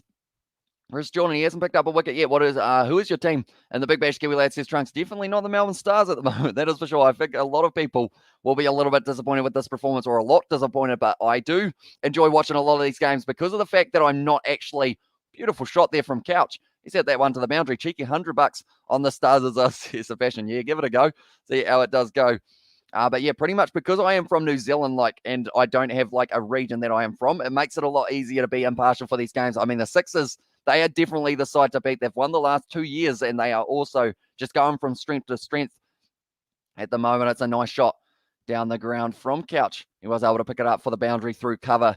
Chris Jordan, though, is he going to be able to get it? Seb, don't waste all my money. 70 cents will suffice as well. It's a nice bouncer bowled by Chris Jordan, and it is another dot ball here. So the net run rate, it is going to be absolutely rocketed here. And as soon as we find out what the difference is going to be, I'll be letting you guys know. They are showing there Ben DeWarshus on the touchline. And also Ollie Pope acting like he was a sloth, I think, if I'm not wrong. Yeah, it is going to be interesting to see how it goes. And I think they have just said pretty much to Daniel Hughes that game is pretty much over there. And thanks for the live stream match. This game finished much sooner than expected. It did indeed. And also, we have got that live stream happening later on tonight, Leicester versus the Harlequins. So hopefully we do get to see some of you guys here. That one is going to be the slow ball. Nicely bowled by Chris Jordan. And this is just adding a little bit more insult to injury. We know that the last wicket is happening at some stage, but it's that big question of who is it going to be? Is it going to be Faradun, or will it be Couch, who does end up going out? But this over 135, 131, and then 105k. So he does have a very deceptive slow ball, Chris Jordan, that he loves to use for England, and he did use it well in the T20 World Cup as well for the English. And the Stars, they'll be a bit disappointed here. Glenn Maxwell, he doesn't really have too much of a smile on his face, as he will know that a side can certainly do better. That's a nice cut shot there from Couch, and that is almost going to the boundary. Well fielded, though, by James Vince in the deep, and it is just going to be the 2. But Couch is looking like a decent batsman here. He does actually end up entering at number... he was actually number 10 by this one, but he's already sitting himself on 7 runs, I believe it is, or somewhere around there. Oops, I haven't got the scoreboard updating. There we go. Now it is updating itself. And he is sitting on 7 off 5. 159 more runs needed off 62 balls. Do they survive the 10 overs? I feel like they should be able to get through 10, but I don't think they're making it to 13, is my prediction here. It's going to be Couch on strike once again. Slower ball, nicely bowled by Chris Jordan.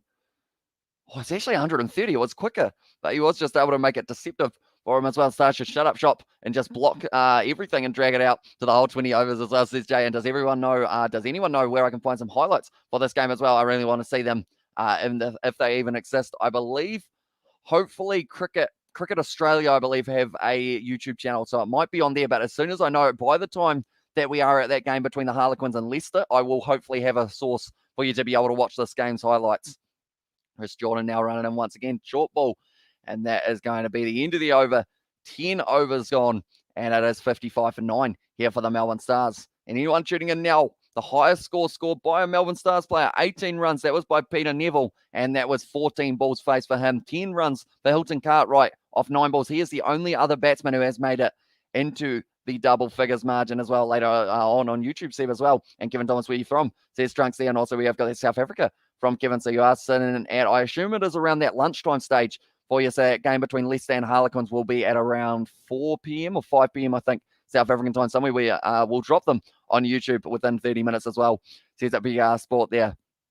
The 10 overs down for them. Fox Cricket might have the highlights later as well on their YouTube channel as well. Yeah, hopefully they do, because I think, that's the thing. People are either going to illegally, upload the highlights, or, these companies who do have the rights to them can be like, you know what? We will show that one on the highlights, just because, it is a great way to get the game out and about as well. Nice. What club team you support as well, says Trunks here. Club team. I assume that it's for Kevin, I should say. And also Fox Cricket might have them. And also I'm from the USA as well, says Proud Tiger. What time is it in the USA? Proud Tiger, do let me know. And cheers, lads. I hope I find a quality video as well. And yes, nice evening game, Hamish, as well, says Kevin there in the chat. Stephen O'Keefe at the moment. He is sitting on 3 overs bowled. Who are they going to give it to? Hayden Kerr, he wants it, but they're not going to give him the over. Instead, it's going to be Stephen O'Keefe, who now has an opportunity at his 5 for, which I'm not too sure what his best bowling figures are in the BBL, but this will certainly be right up there. Definitely if he can get another wicket, it will be 5 wickets for only about the 6 runs that he has gone for as well. We have got there my first yawn, says Paddy Wagger. Don't say you are. No.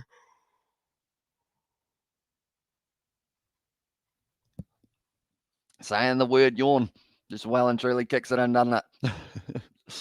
And yes, nice evening game here, Hamish, as well says Kevin. But now Stephen O'Keefe currently sitting 4 wickets, 8 runs as well. How are you doing, mate? Literally a second after you asked the question, do you think I'm an idiot as well? Says Sebastian there as well. And also we have got there in the chat, Proud Tiger. That's Googling as well.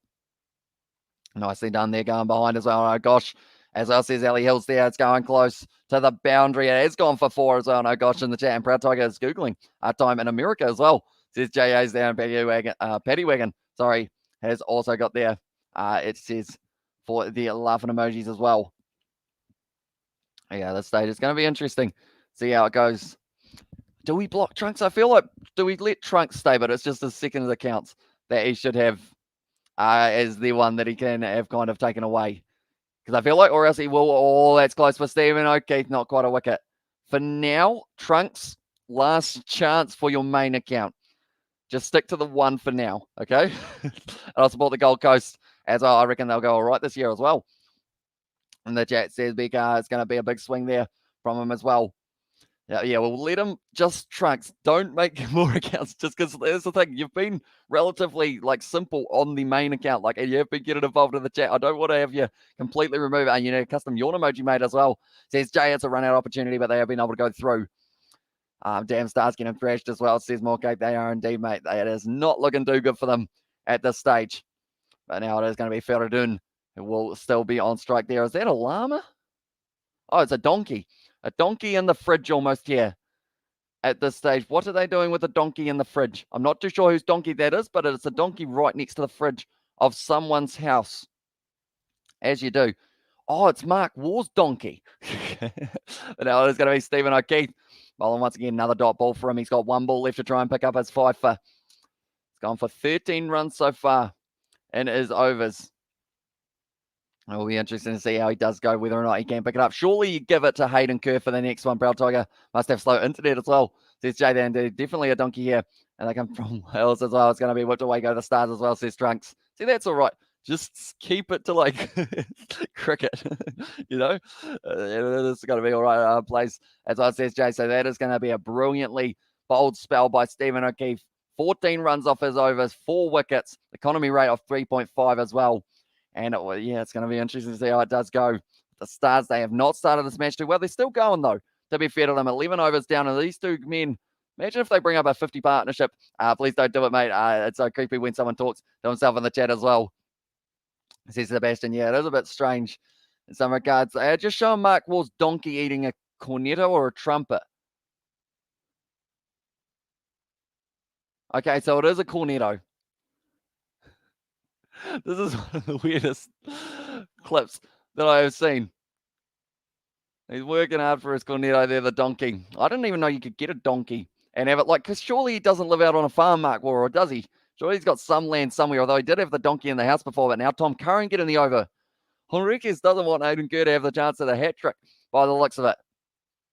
Tom Curran bowls it slow. That's gone straight up in the end. This should be the end of the game right here. As long as it goes high and it goes down, it's taken. And that's the end of the game. Hayden Kerr will have to wait till the next match for his hat-trick ball. And Tom Curran has been able to pick up his first wicket. And it was the very first ball of his second over. And that's the end of the game.